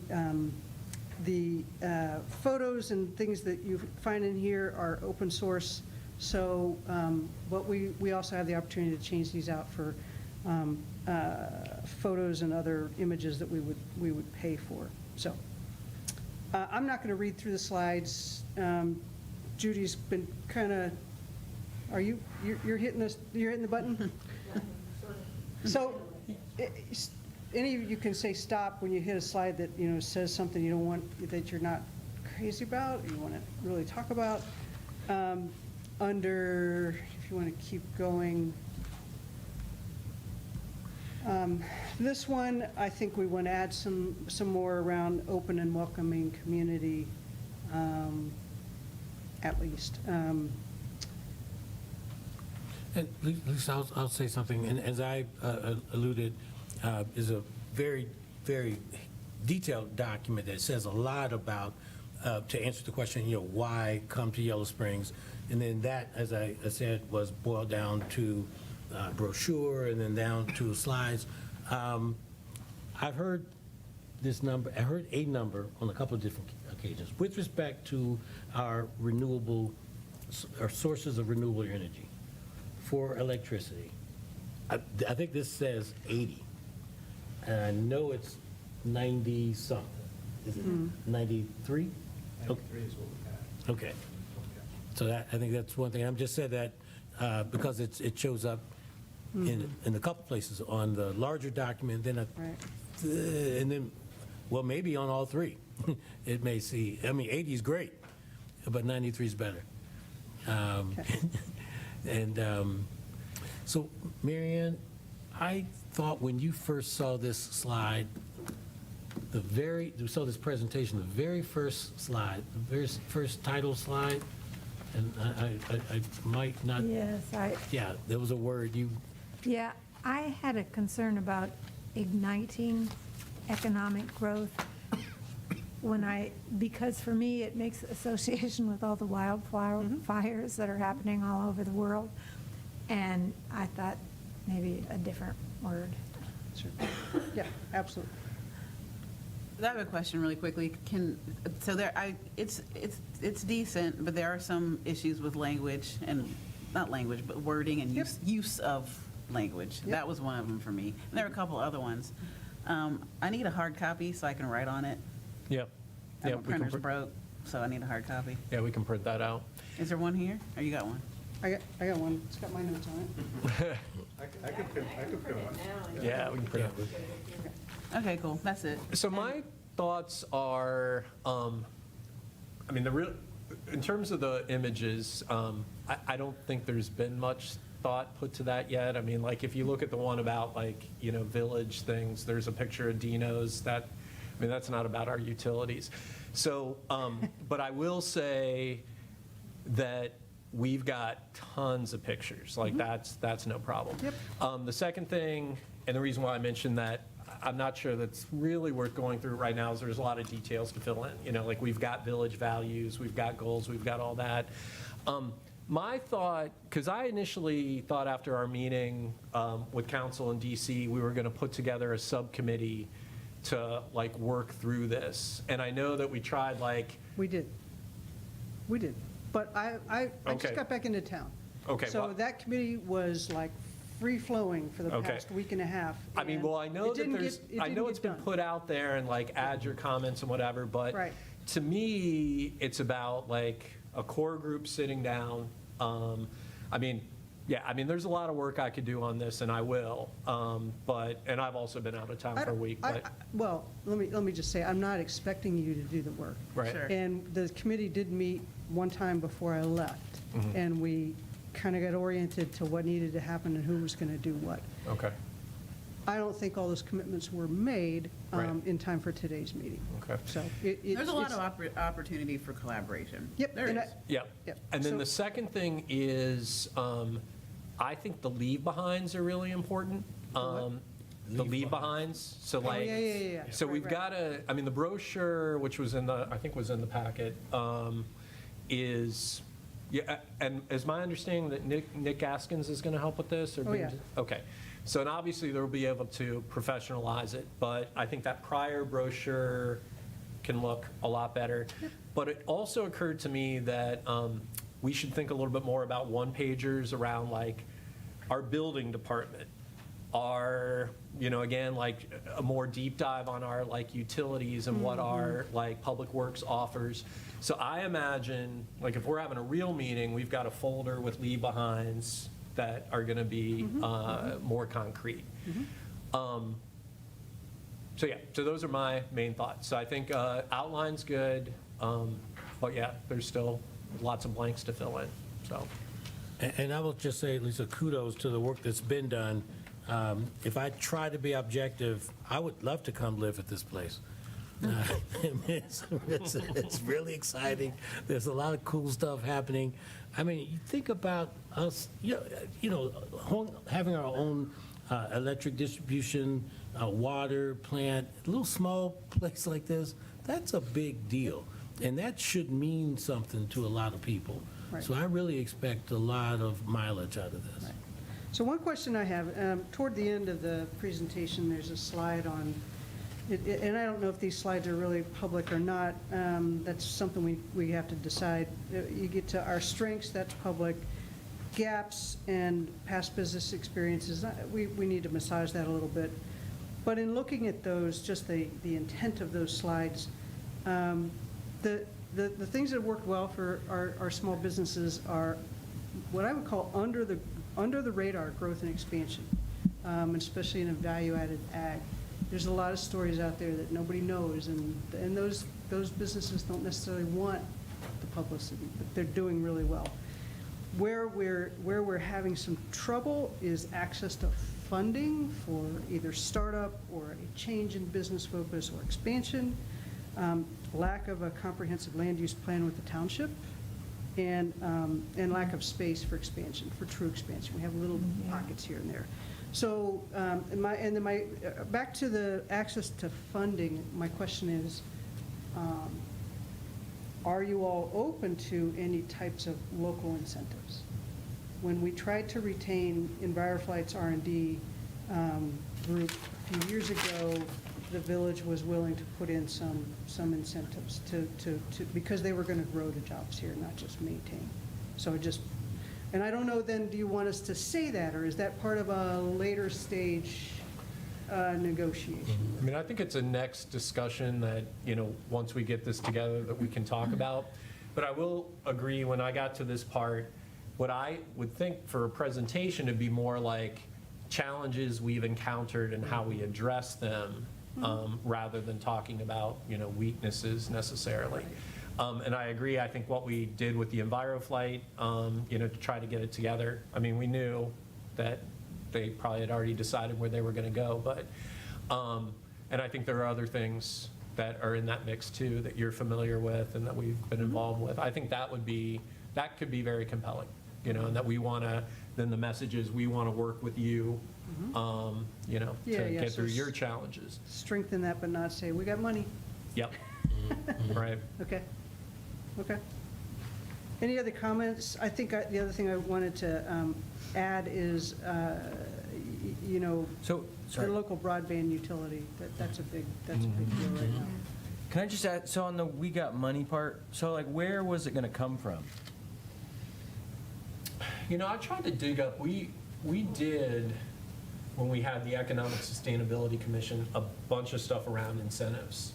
And then with EnviroFlight, we pulled together like some things that we could do. So we gotta find those documents. Emily Seibel was involved in like even like a checklist around incentives. So Judy and I were able to find a few things, but not the stuff that I really wanted. So, so I think like maybe let's put a pin in that. But Yeah, I I think just, that it makes me a little nervous because I'm like, well, where is the money going to Yeah. come from? But, okay. Yeah. Good. It was more, I mean, we talked about things, for example, like our, the PACE thing, like that you can do, some of those, like, stretching out the costs of energy efficient, whatnot. So, I mean, some of it was existing. Okay. Yeah. If I may, Yeah. we partnered with the county as well, and the county was going to throw Oh, yeah. in some actual grant money into the incentive package. Okay. On our end, we're also committed, that I'm looking at it, we're expediting zoning and building permits as an incentive, so. And those things are, we can do those now. We have our own building department. In 2019, we would have been relying on an external body. Now we have full control of it. I feel like maybe I missed the earlier thing. I'll just say, I liked seeing the word progressive in there. I feel like that is the draw here. Like, that's why people come here. I think that's a big deal. And it's good to see the inclusive stuff. I also, every time I see the word inclusive, I think we also have work to do as a community on this, so just as a note. And then, I didn't see anything about like LGBTQ plus anything. Like, I think we should name it. We say anti-racism. I feel like we should name these things. And then I saw walkable in the brochure, I think, but I don't think that's in the rest of it. And it just strikes me as like another, like, this is the big reason people are here. I don't know about walkable. Walkable, bikeable, dense. And as far as a small town, I think it's more accessible than most places. Absolutely not. You don't think so? No. Not for people who use ambulation devices, not for people who use wheelchairs, not for people who use walkers or canes. We're making strides. But so we'll take walkable out and we'll say like something else. And I haven't thought about the something else, but that was one of the other things too. So I am going to sit down with the document and I would like to go through it, and then it's got to be on paper because I can't do it. That's fine. Yeah. That's fine. That's fine. No, any input is great. Yeah, And in terms of next steps, what, do you want something for the packet at your next meeting that's more of a final version? Do you want it presented? What do you want? Because I guess my understanding is we're not going to finalize this until we get kind of the blessing from council that the language is good, the images are good, all that. Well, I think the first step is, folks up here, are suggesting things, and I think we need to document that. We need to respond, or, give you an edited version of. Really, it's anything that's like, Marianne's starting out with igniting, like, don't use that word, right? So just, I don't need you to be our editors. We Sure. have a subgroup that's working on this, but if there are just certain things that you want to see, don't want to see, like walkable, Yeah. that's what I really want to. Yeah, but I submit there's more of that to come. Yeah. There's more to come. Okay, Yeah. But we get a chance to like hang out with the document for a little bit. Yeah. Like, so we put a timeline on it, right. like 2 weeks or before we like make our suggestions to, what do you think? Yeah, I think that's great. For your next meeting? I don't think this is going to come to the next meeting. So. It'll just go to. Yeah, but let's say council comments in the next couple weeks. Okay. I'll just say, I don't personally feel the need to like approve. No. Like, I thought the substance was right, you heard the feedback, and especially if there are council members that are engaged with it, just if there's like a step that can be removed, the idea that just Yeah. my 2 cents, I don't think. Yeah. Yeah. Instead of focusing on, getting it before our next meeting, I think it might be good to get any comments to Lisa before the next YSDC meeting. Which would be the day after Labor Day. Okay, so day after Labor Day, whatever that, the 6th of. Third. Yeah, first week of September. It's not quite in my head. So So- to give the group a chance to see what we're saying. That makes sense. What about free parking? I was going to put that in here, too. Actually, I think it's a draw. Let's talk about that. You know, having to go to meetings in Dayton and having 75 minutes for one. Well, that's the one that I'm going to say no to. Well, free to residents. Yeah, and I guess the only other thing is, like, I appreciate that you don't want to add to our workload, but I think given that I, led the Economic Sustainability Commission and that, I know about all these photos and everything, it probably would make sense to loop me in Okay. to the subcommittee. Sure. And I'm willing to put in a little bit of time on that. Okay. So, Great. Okay. So, Thank you. comments? All right, thanks. To Lisa before Labor Day. All right, appreciate it. Thanks, Lisa. Okay, budget process. In your packet is the budget development calendar, so we can go over it quickly. We already have started departmental leadership budgets because Amy's going on vacation in the second half of September, and we need to get this done. So I think we'll be a little bit ahead, and Johnny also wants to go deer hunting or turkey hunting or whatever it is. So we are working already with departmental budgets and moving that forward. So I think we can notch this up a little bit. Finance Committee we meet Thursday, we'll look at where we are right now. And then the one thing we added is the special events budget request. So that is anything that council commission supports. Usually we're just asking for a one-page piece of paper. Looks pretty similar to what we did before, but we want to do it before budget so we can get it all in there, prioritize if we have to. I don't want to skip ahead to the next part, but did anybody have any questions on the budget itself? We're following the guidelines of the county, obviously, for timing, but we're pushing it back a little bit for us. I mean, we're pushing it up. We want to get budget done so that in the fall we can get on to other things.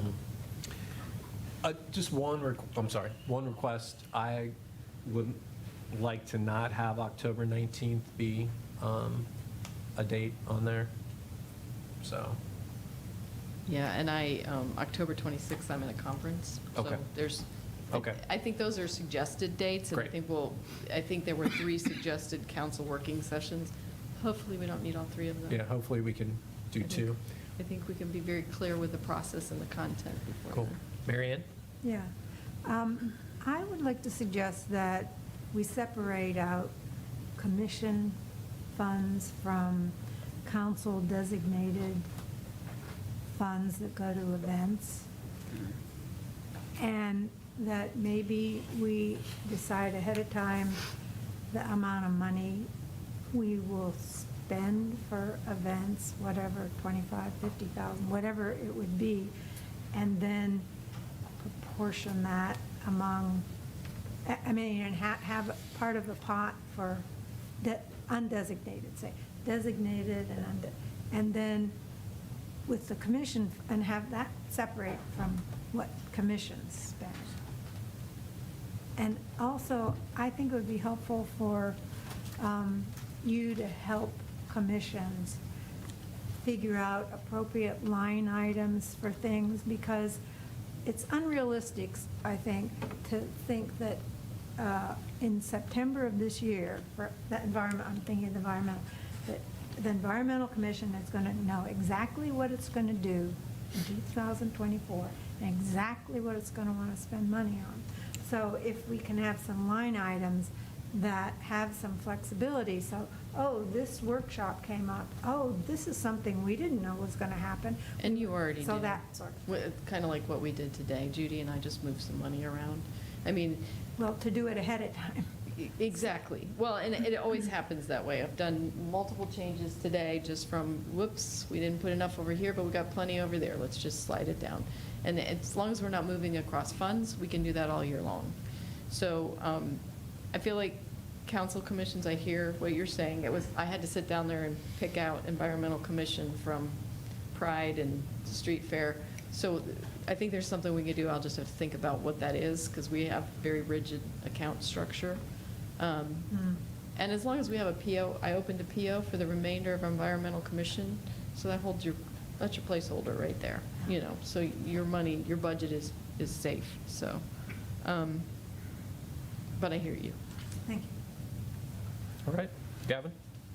So, and sorry I didn't bring this up in Finance Committee, I just thought about it now. So where are you imagining the process? So if I want to say, hey, maybe we should set aside some money for, you know, housing development soft costs, or maybe we should set aside some money for community engagement, things that aren't commissions, where do I bring these up in here? So I think as council members, I'm assuming that you're going to have your fingers on some of these things. We've already put some things in because we have a history, right? We know generally we do this every year. So that's what you're going to see on Thursday. Our first stab at, this is what we did before. Tell me if there's something hugely different, just like I do with Johnny and his budget. What's the next grant that's coming down the pike, and what do I need to, where's my pieces, parts that I need to put together? So we're going to ask you all the same thing. Is there something else that I don't know about that I need to get in here? Budget is a guideline. We can always do a supplemental. But I'd like to cut down on how many you have to do because it is more difficult. And I got to tell the county, and then the county has to come back and say yay or no, or you sent me the wrong thing or whatever. So if we can think about, that's why September is, I know it's a rush for these sponsorships if we talk about that. But I think we're not asking for a dissertation. We're just asking for, yay, you gave us $5,000 for the last 5 years. I think we're going to need that again. Or no, we're not.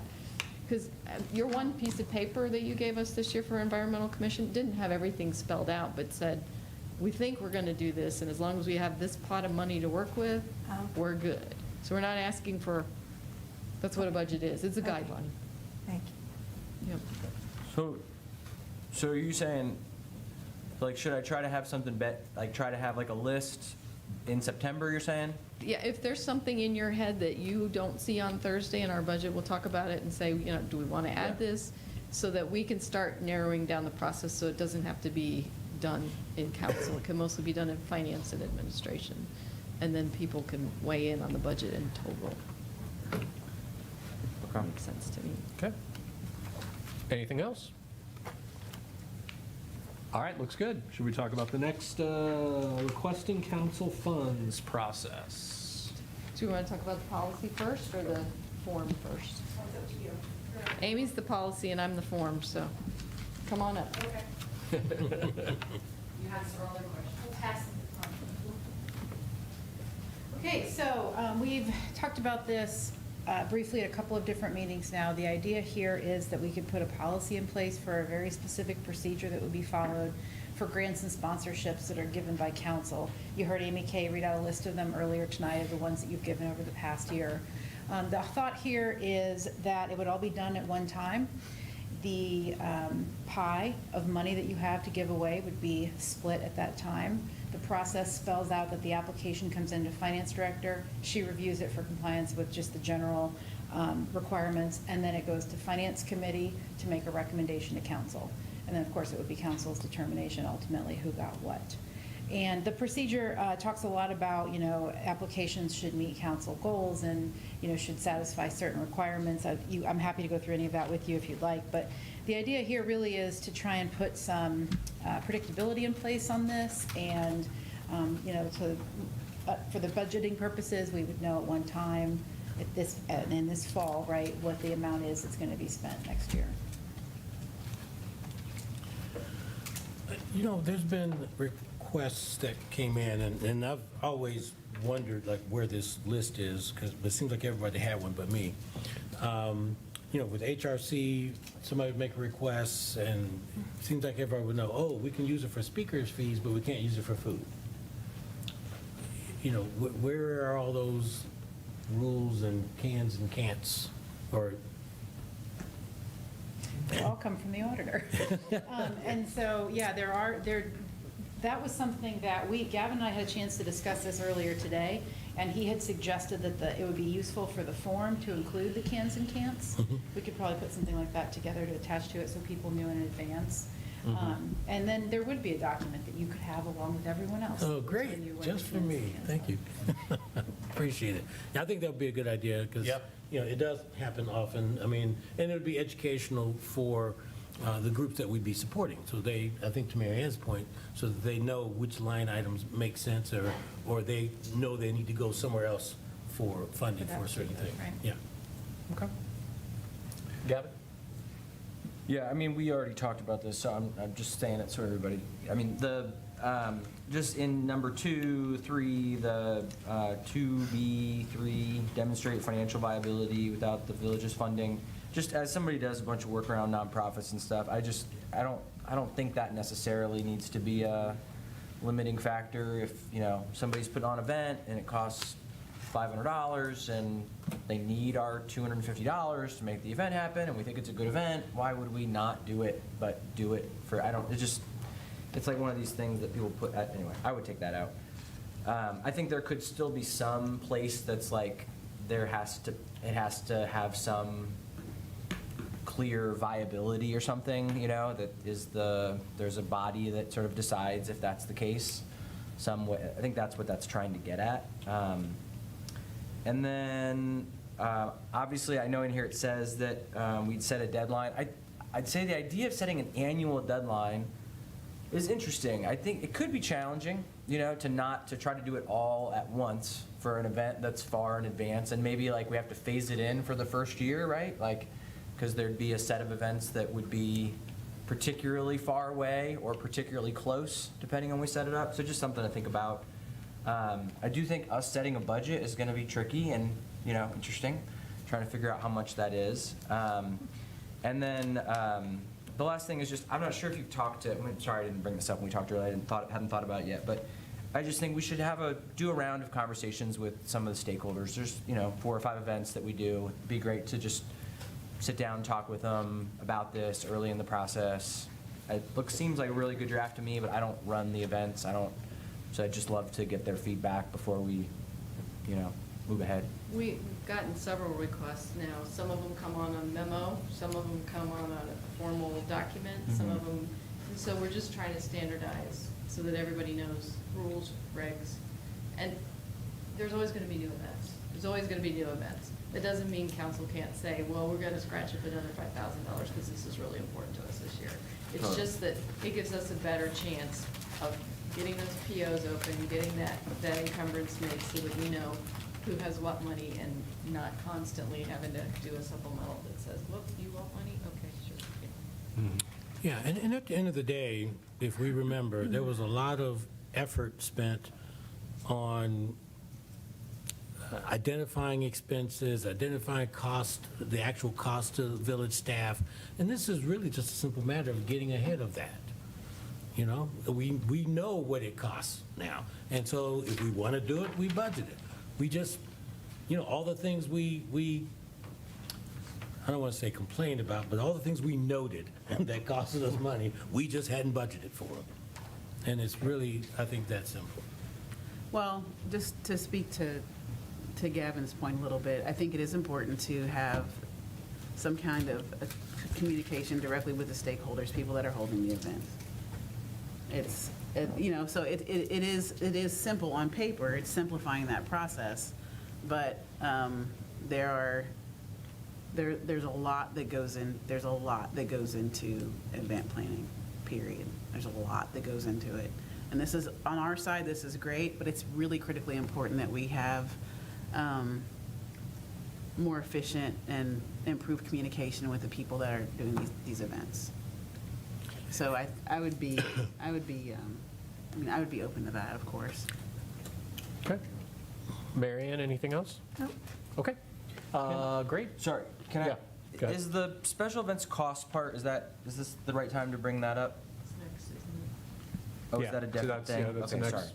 Last Okay. item here. Cool. Okay. Thanks. Thank you.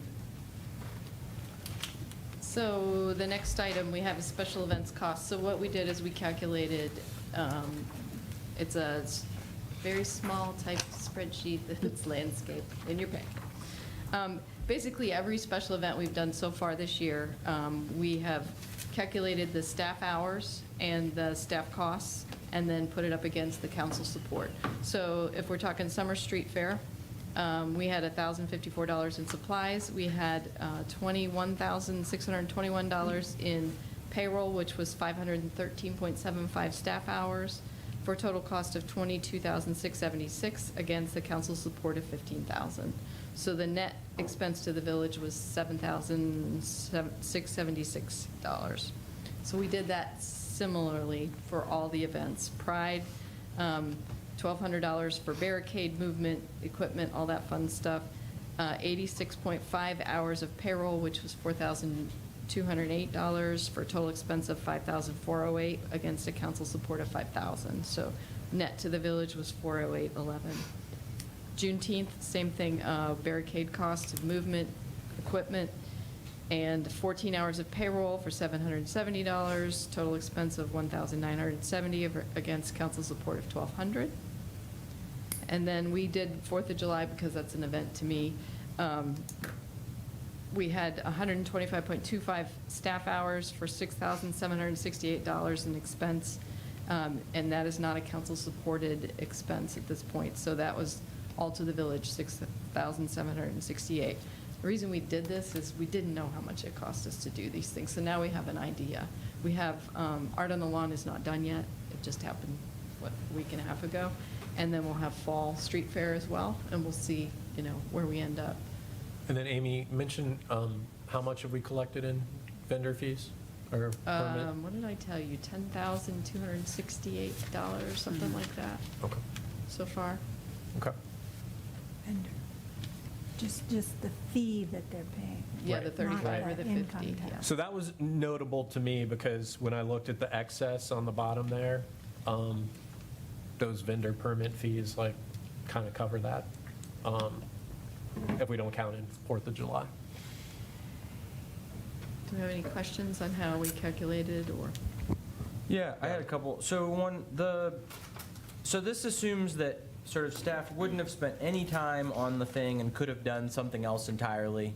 Yeah, like Right. if Paige had 2 officers on and she didn't have to pull somebody off to do something else, we didn't count it because they were already scheduled to work. So this is additional hours. These are people that either had to work overtime, for 4th of July, it's double time, or weren't scheduled or needed more than the 2 that would have been there, so. Okay. And then how do you feel, I always find this interesting, the way we talk about sort of the council budget and then the village budget. Just take, I don't know, whatever, Juneteenth. Council support is $1,200, but that's village money, right? So the idea that isn't the net expense to the village just the total expense? Yeah. So council, the way we look at it is council commissions is a separate department. So council has, it started out at $25,000, it's up to 45, I think, or 49,000 at this point in the year. So that's the money council has to do whatever they choose with. It's not budgeted by Johnny, myself, or anyone else. So that's why it sits in its own department. That's why we call council support, because they come to you with these grant forms and say, I need $1,200 next year because I'm going to have those barricades again. And so these forms are where this money is allocated through. I guess, is this normal? Is this a normal? For municipalities? I Yeah. don't know. Do you have a sense, Amy? As in, ultimately, this is it's all the same money. Why do we talk about it? I mean, I thought about it when I looked at the financials. We break out and we show, here's what council spent. It's why is it? It's a tiny little piece of the budget compared to everything else. Is that normal? Well, I think yes, it's perfectly normal for a council to have its own budget that gets Sure. spent at the discretion of council. Yeah. The way yours gets spent as grants and sponsorships, it's much more robust here than it is in most other communities, probably because you have so many more events here and organizations that are putting on different types of events in the village. So yeah, that part is probably kind of unique to Yellow Springs. But I'm sorry. No, but yeah, I mean, every community has a council budget. Yeah, sure. Does this same budget pay for travel and No, there's a separate budget for council wages, salaries, expenses, travel and training. And Okay. then there's a council commissions. It's a department. It's Okay. a separate little department in the general fund. Yeah. And I guess that was the point I was going to make. It's just, it's a department budget. We're a department, and every other department has a budget. Ours is minuscule in comparison, but it's a department budget, and we have to be responsible to some degree. Yeah. I'd like to see some comparisons to other municipalities. Like, we think about Xenia, they don't have as much stuff as we do, of course, but Fairborn has the Corn Festival, they have a pretty decent Strawberry Festival. I'd like to see what it looks like. Is that, So those tend to be done a little bit differently. Things like the Beaver Creek Popcorn Festival and things like those are not usually, to my recollection, those are not done the same as what you're doing with your grants and sponsorship money. okay, so Because those are one big, large event, one large entity. I'd like to see, what I'm going to do is like look at those models and see, and maybe get with you to see what we can do to I don't want to say replicate that entirely, Well, but what would we be looking to replicate? To make this less money, to spend less money out of this fund, or to?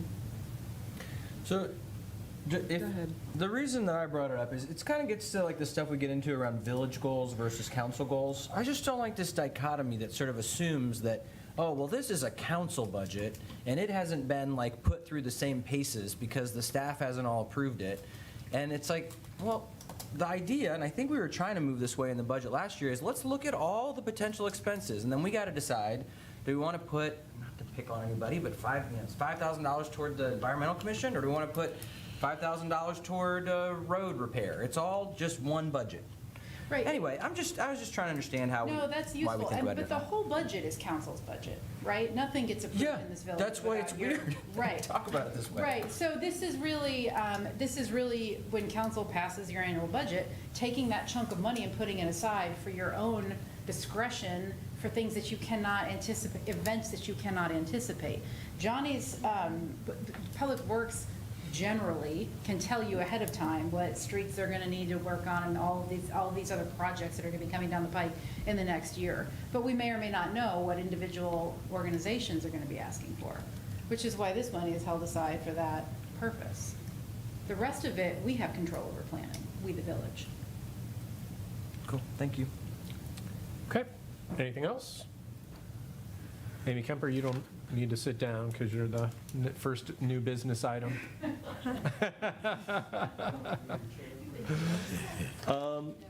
Okay, so we moved the Green Space Fund to a discussion, and Kevin already alluded to the fact that the auditors highlighted as one of their comments that if funds are sitting idly, then it's best to move them to the general fund, which doesn't mean we can't pull them back out when we have projects. So, Amy, if you want to just kind of give your spiel, and then I know Michelle's here. Right.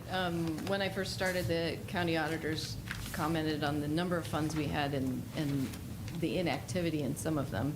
And it's more time and effort to manage. The Green Space Fund has almost $211,000 in it. It hasn't had any activity in the last 2.5 years. It is 100% funded by the general fund, so it was money that you moved over for purpose at one point. If we close it and move it back, it doesn't mean you can't send money to someone for some other reason. It just takes that restriction off that money, because right now it's sitting in the 210 fund and I can't do anything with it because it has a restriction on it. how much is in there? 211,000, 210 and change, yeah. Okay. So the thought process is because it's general fund money, we do have to ask the State Board of Taxation for permission to move it back to the general fund and to take it out of that fund, and they ask the same questions. Where did it come from? What was the purpose of it? Are you violating anything? And so it takes them a couple months probably to approve that. My goal was to get this done so that we could use that money in 2024 if we wanted to for some other purpose or the same purpose. But it's been sitting there untouched for too long. So I think that was the discussion. I just kind of wanted to move the fund along a little bit. If it's where it needs to be, that's great. When we have a direct plan, that's great. But if it's not, let's get it back where we can use it. Because to Gavin's point, the village money isn't always the village money. Street funds are in a totally different fund than council commission funds, and I can't go to the street fund and borrow money from it. So I can't go to that green space fund and use that money for general fund if Johnny were to come up with some huge project that we needed some matching funds for. So the only goal was to shrink the number of funds we have, make it more manageable, so you're not, and have access to those funds should something come up in the general fund. And it could be that you choose to purchase some green space, but So it's my understanding that that money has been sitting there and that we have made a commitment to have it be there for any easement purchases that might happen for the Jacoby Greenbelt. And what I'm hearing from you is it's not an easy process to put it in the general fund. You have to get some kind of permission to do this. So, I mean, like, I'm going to say that I would like it to stay there for now, unless we decide we no longer want to support getting easements. And so my question to you is, do we get dinged by keeping it there if we say, yeah, we want to keep it there because we think I think that we have to show, something- sorry, Marianne. we think that there's going to be a reason to use it. It hasn't come up yet, but we believe there is, so.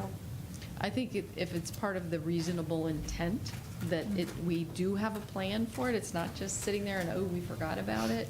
I think that's fair. You could argue that, yes, absolutely. But 2.5 years of no activity at all was the red flag. And you don't want to, the county auditor doesn't want to see funds that we don't need, right? Because that doesn't do you well for your levies and your renewals. So you have to show use and need for all the funds that you generate and have, so. And Amy, I'm sure you said it, because I've heard it. We can move to the general fund, and if we still want to apply money to green space, we can. Right. It's There's just no all this restrictions at all in the extra money general that's fund. not sort of encumbered or hidden, or, which, that's a key word, hidden, because that's another thing that the auditor wants to make sure we're not doing. We're not just stashing funds away for, you know, some nefarious purpose. So, you know, there's no harm in being compliant with the auditor's requests. Okay, and we're not making a decision tonight, but thanks, Amy. Michelle Burns, I know, was here to speak on this issue. Yep, Michelle Burns, Executive Director of Tecumseh Land Trust. Thanks for having me tonight. I just wanted to give a quick update on our Jacoby partnership, since that directly relates to the Green Space Fund. As you well know, we got a 5-year grant to purchase easements in this watershed.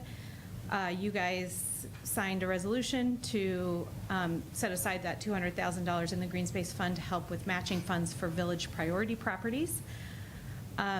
The grant will end August 31st of this year, with the exception that we did get a 1-year extension that I think I talked about last time I was here, through the federal government to extend our grant program until August 31st of 2024.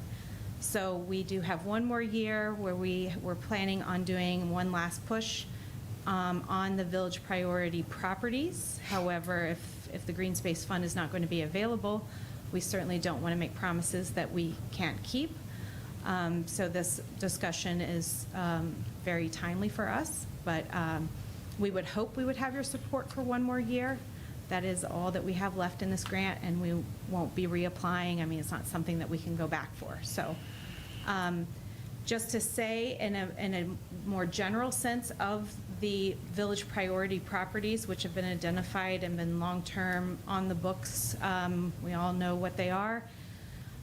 We certainly know of one of the main priority properties that is likely to go for sale in the next 12 months. We don't know if it will be a private sale or a public auction, but we do have a good sense that it will go up for sale soon. And we are going to, you know, start setting our wheels in motion to try to raise some money to get that property protected. And we would certainly appreciate if the Green Space Fund were still available. I did speak to Nick Budis, Director of Glen Helen, who is traveling right now. He too is in negotiations with landowners to acquire a property that is one of the village priority properties, and was hoping that the Green Space Fund would be available to their organization to provide the match for the Clean Ohio Fund to make that purchase. So I imagine he might be weighing in when he gets back into town on that, but he did say that I could mention that project. So we do have projects out there. The problem is that we never know when a landowner is going to be ready to talk to us or to the Glen or to Agraria or any other conservation organization to say, we're ready to do something with our property. And that's what has been so great about the Green Space Fund, is that it's been there, it hasn't taken, you know, a budget process, which I'm sorry, I don't exactly know how your processes work, but it's been there in emergency situations. And that's what makes that fund so important to our work and to the Glen's work in particular. I think probably the last time it was used was for Agraria with Mary's Way. Prior to that, the Arnovitz auction, it came in hugely helpful with that. So, you know, we understand you might have constraints that you have to work through, but just know how important that has been to all the conservation organizations in town, not just us. And it's that timing issue, that it's there. We don't have to go through some arduous process to get access to those funds, and we're ready to act when a landowner's ready to make a move. All right, thanks, All right, Michelle. thanks. Yeah, appreciate that. Yeah. And, you know, I will just say, I think one thing that, when Michelle and I talked earlier, we realized that we've been overdue for an update. And so that was a nice brief one, and we'll talk about if we need a little bit more. Gavin, were you going to say something? Well, I don't know if it's maybe two things, I guess. So the 5-year commitment thing, I mean, I don't know. I guess I hear that and I think, well, we made a commitment. Is there anything about that that's changed, or that anyone else sees it differently or something? Or is it like, we made a commitment? Do you see what I'm just checking? Well, we're not going back on our commitment. The commitment was a 5-year period that ended now, effectively. But I guess I have two questions also. Maybe, Michelle, for you as well. But I'll start with Amy. Maybe that'll answer. So our desire to support green space has not changed. No. This is just an administrative thing. I mean, would we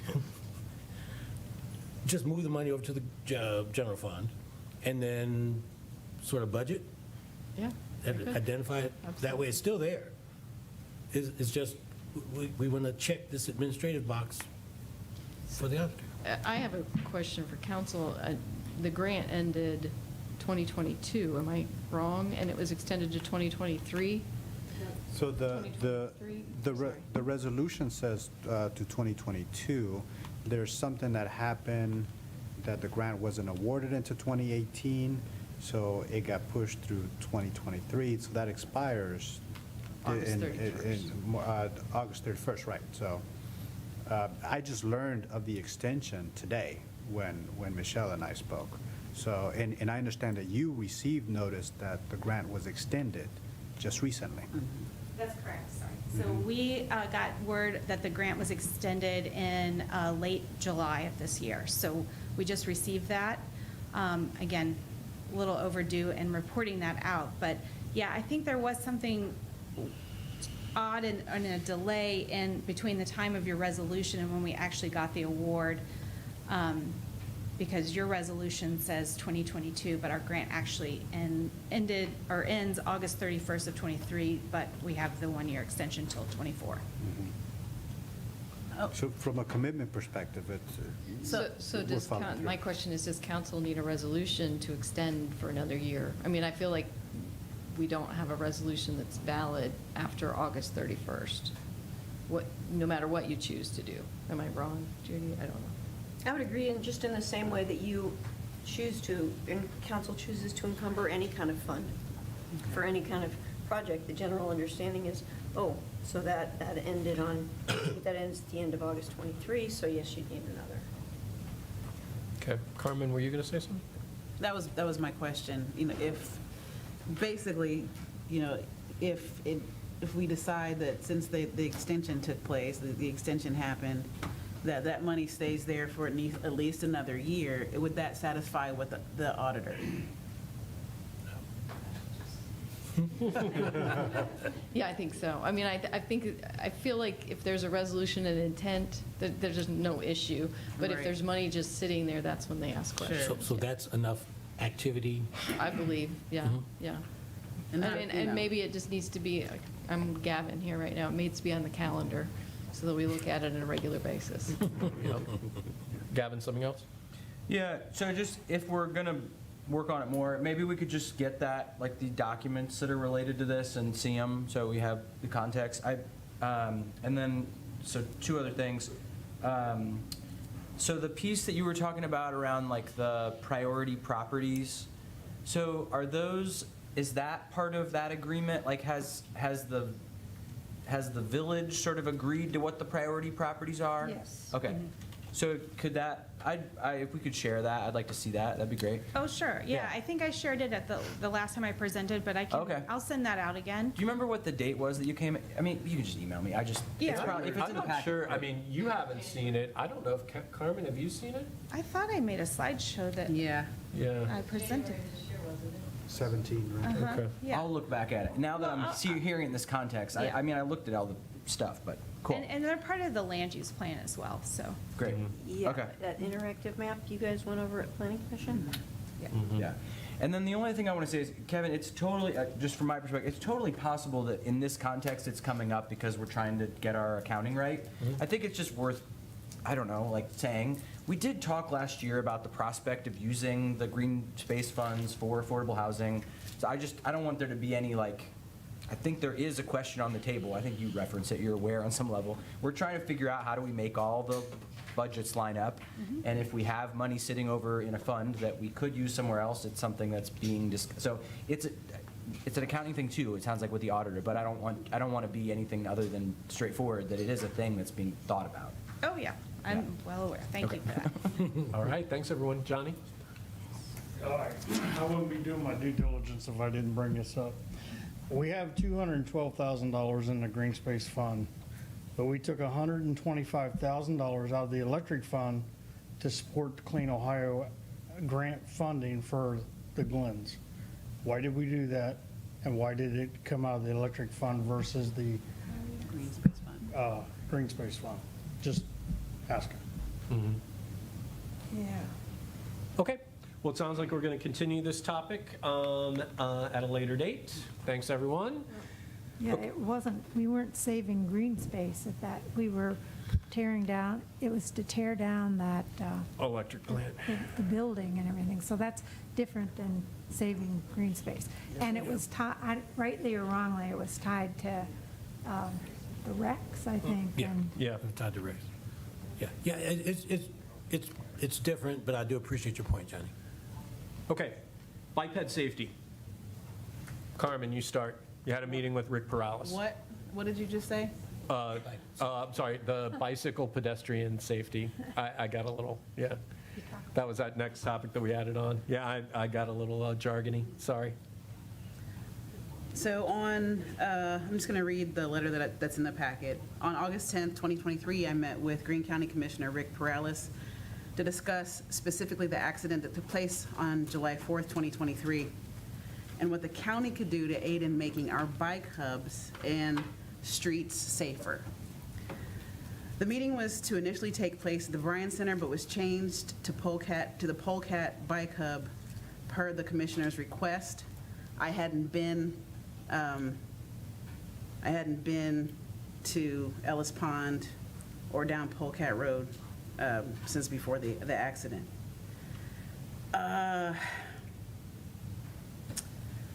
Let's see.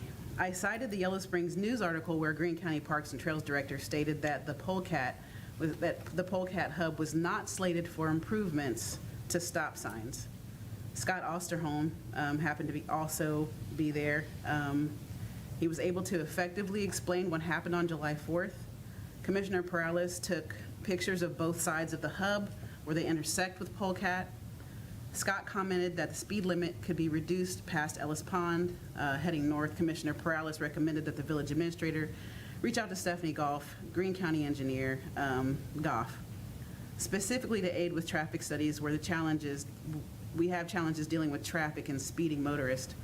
And the meeting was on the 10th at 3, and on August 11th by 10 a.m., stop signs were replaced on both sides of the bike path, so on both sides of the Polecat Road, so on both sides of the hub. One of them was completely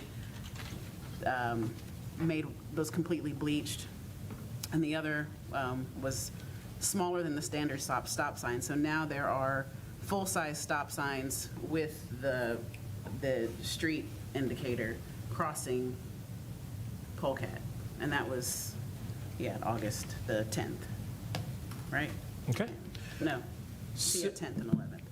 So I'll pick up from there. So that was awesome that happened. Great to get some action. I think when Carmen referenced that the meeting was going to initially be at the Bryan Center, unfortunately, Commissioner Perales is often just kind of last minute. So Johnny Josue and I were here. I think we missed an opportunity to talk about like broader issues, like what's going on Yellow Springs Fairfield and so forth. But there was also a reason for that, but we can address that not publicly. Yeah. So a couple things. I've also talked to John Dobdy with Greene County Parks and Trails. He doesn't like the idea of rumble strips on the trail. He thinks that can create more problems for folks that aren't like strong bikers. But he did say that he would work with us on bicycle education, and Gary Zaremski had reached out about that. I think that's great. It'd be great to have the county support that particular activity. Also, I shared an email we'll have in the next packet from Stephanie Goff, who is our county engineer. She basically doesn't like children at play signs. She doesn't like extra stop signs. She doesn't like speed humps, and she gives a lot of reasons for all of those things. I also, while she didn't weigh in on rumble strips, I know that like her argument with speed humps, it creates a lot of additional noise. So I would expect that we would get new complaints around that. So I, based on all that feedback, am thinking there are 4 buckets. So I'll start with one that actually Marianne mentioned, which is traffic calming. And this has been talked about by the Active Transportation Advisory Committee. It's also in our plan. But I think that's more long-term strategy, and it's something that we should definitely work on. I think a second bucket is the specifically Polecat Ellis Pond Spur. While maybe we don't put rumble strips on the trail, I don't see any reason why we couldn't do it on the road. And based on that location, that's not going to create sound complaints. So I think that's something we could action in the short term, and they are effective. Third thing is sight lines. We've talked a lot about that today. One of the things that Mitzi and others talked about is actually walking around the village and figuring out where those spots are. I wonder if also like a walking tour needs to be combined with like driving, because a driver's sight line versus somebody walking. But I think that's something that is doable. So then my last thing, and I've been talking about it forever, but now I really think we should move forward with it, is the speed cameras. And I did a lot of research. I've talked with our village solicitor about it. It is not anything that has been involved in the pushback on all the other suggestions. I looked in particular at Toledo, and one of the things that they emphasize is this is not about revenue, this is about safety. And one of the things that we keep on hearing is we need to up the enforcement. So the law now is that you do not have to have an officer there. You can use the speed cam. The only thing that the state can do is dollar for dollar, any revenues that we generate from our speed cameras, they can take that away from our local government fund. But we don't lose anything, right? Possibly we could gain revenue if we go above, but we don't lose anything there.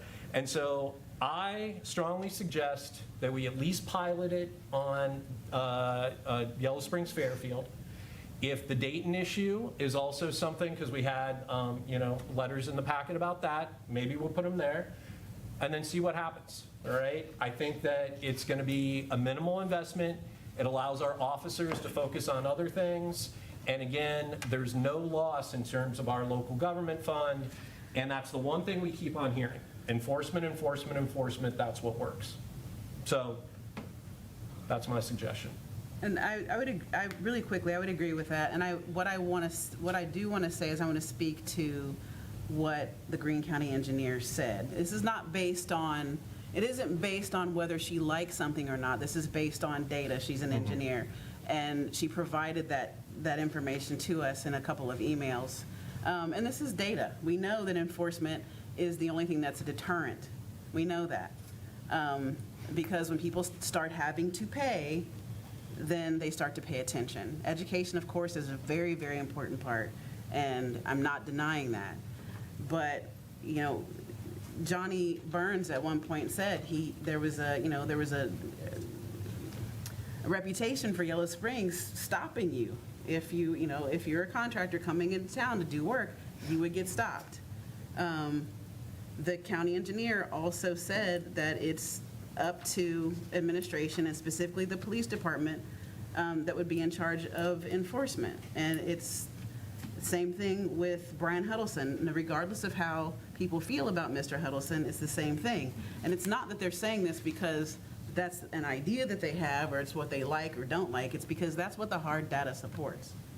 And Yeah. so I get that part. And speed cameras, yes, but in the interim, right, what do we do?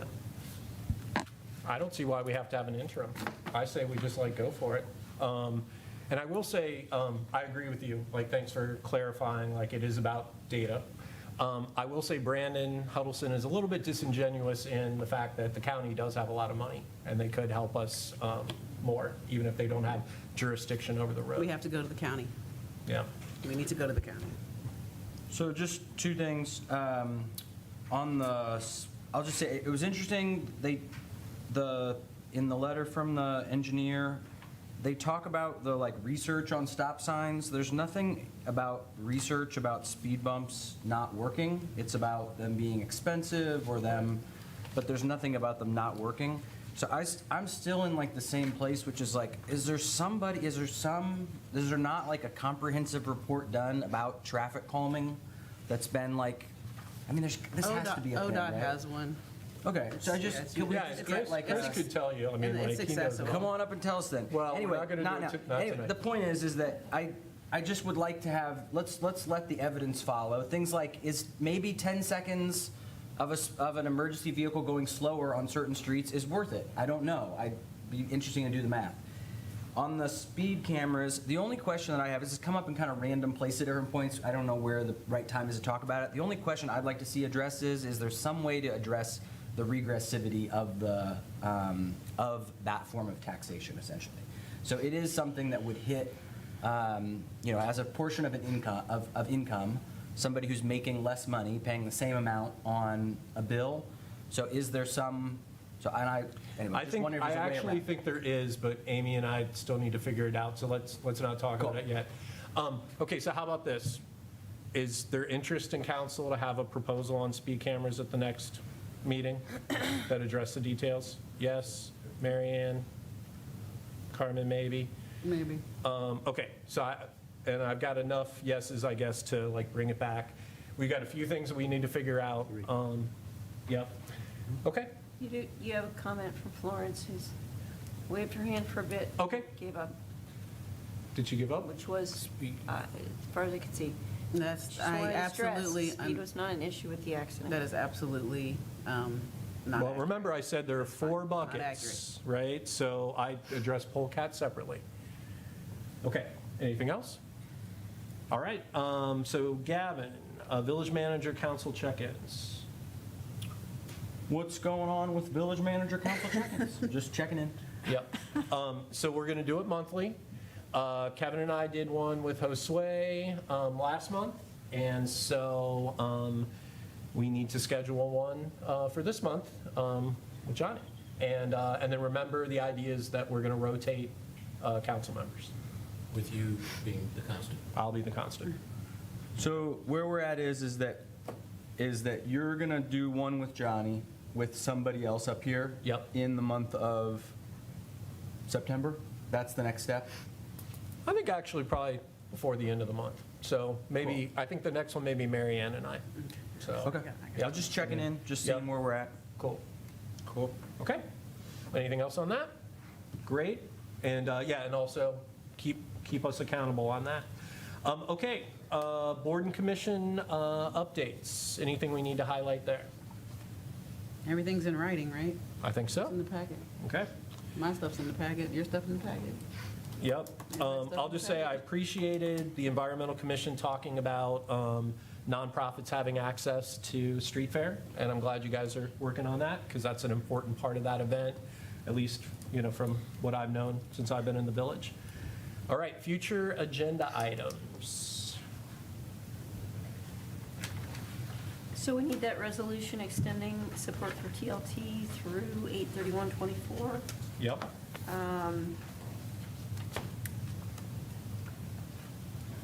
I think we are bringing the contract for emergency dispatch on the 5th. Probably. Okay. The combining. Yeah. No. That's the MOU, The separate. Judy's talking about our current arrangement with the Xenia Dispatch to forward 911 calls. Yeah. We have to sign that contract? Yep. Okay. All right, so we got the speed cams thing. Gavin? I guess I'm thinking, is there anything we need to talk about in terms of like the stop, start, continue list, or like any kind of like transition stuff? I'm just looking at our like goals list, and I know that we're not talking about some of these things in part because there's transitions going on. It just made me wonder, like, are there any of those things we need to talk about? I think that'd be a great thing to talk about, actually. Next, yeah. Yeah. Is that a council meeting or a work session? Ooh, how about a work session? You sound so excited. Ooh. Work session. Let's have two. All right, I'm good with that. Yeah, okay. Well, maybe we can look at it during agenda planning, because if, you somehow mercifully have a short meeting, it would make sense to plug it into that Mercifully? Okay. Well, and hey, even after being off for 3 weeks, we're still in pretty good shape today. Okay, what else?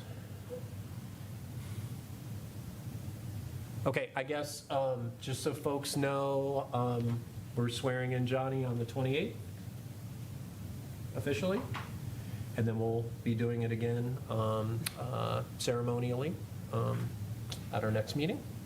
Okay? So, just to say, we probably would not have this update from the Housing Committee on the 18th. You got that off, right? Yeah, we should take that off, Okay. since we pretty much did that tonight. Anything else? Marianne? Well, you mentioned the Housing Coalition idea that I've been sort of floating around to see if there's some broad interest in it, and specifically in a training. So at least I think I would have a report come in about how that went. Does it look like it might move forward, not, off to the side, whatever. Great, great. And then it seems like we got some budget stuff that we'll be talking about. Okay. Yeah, I mean, I like the idea of if we can spend some quality time on that priority list, start, stop, continue, that'd be good.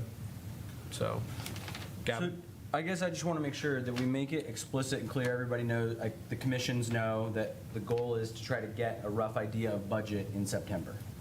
So if you have a meeting coming up, that would be a good thing to add to your agenda so that it's something that's flagged. Right. Right, that's where we landed, right? Yes. Okay, I was just making sure I didn't want anybody to miss it. So on that point, Amy's, well,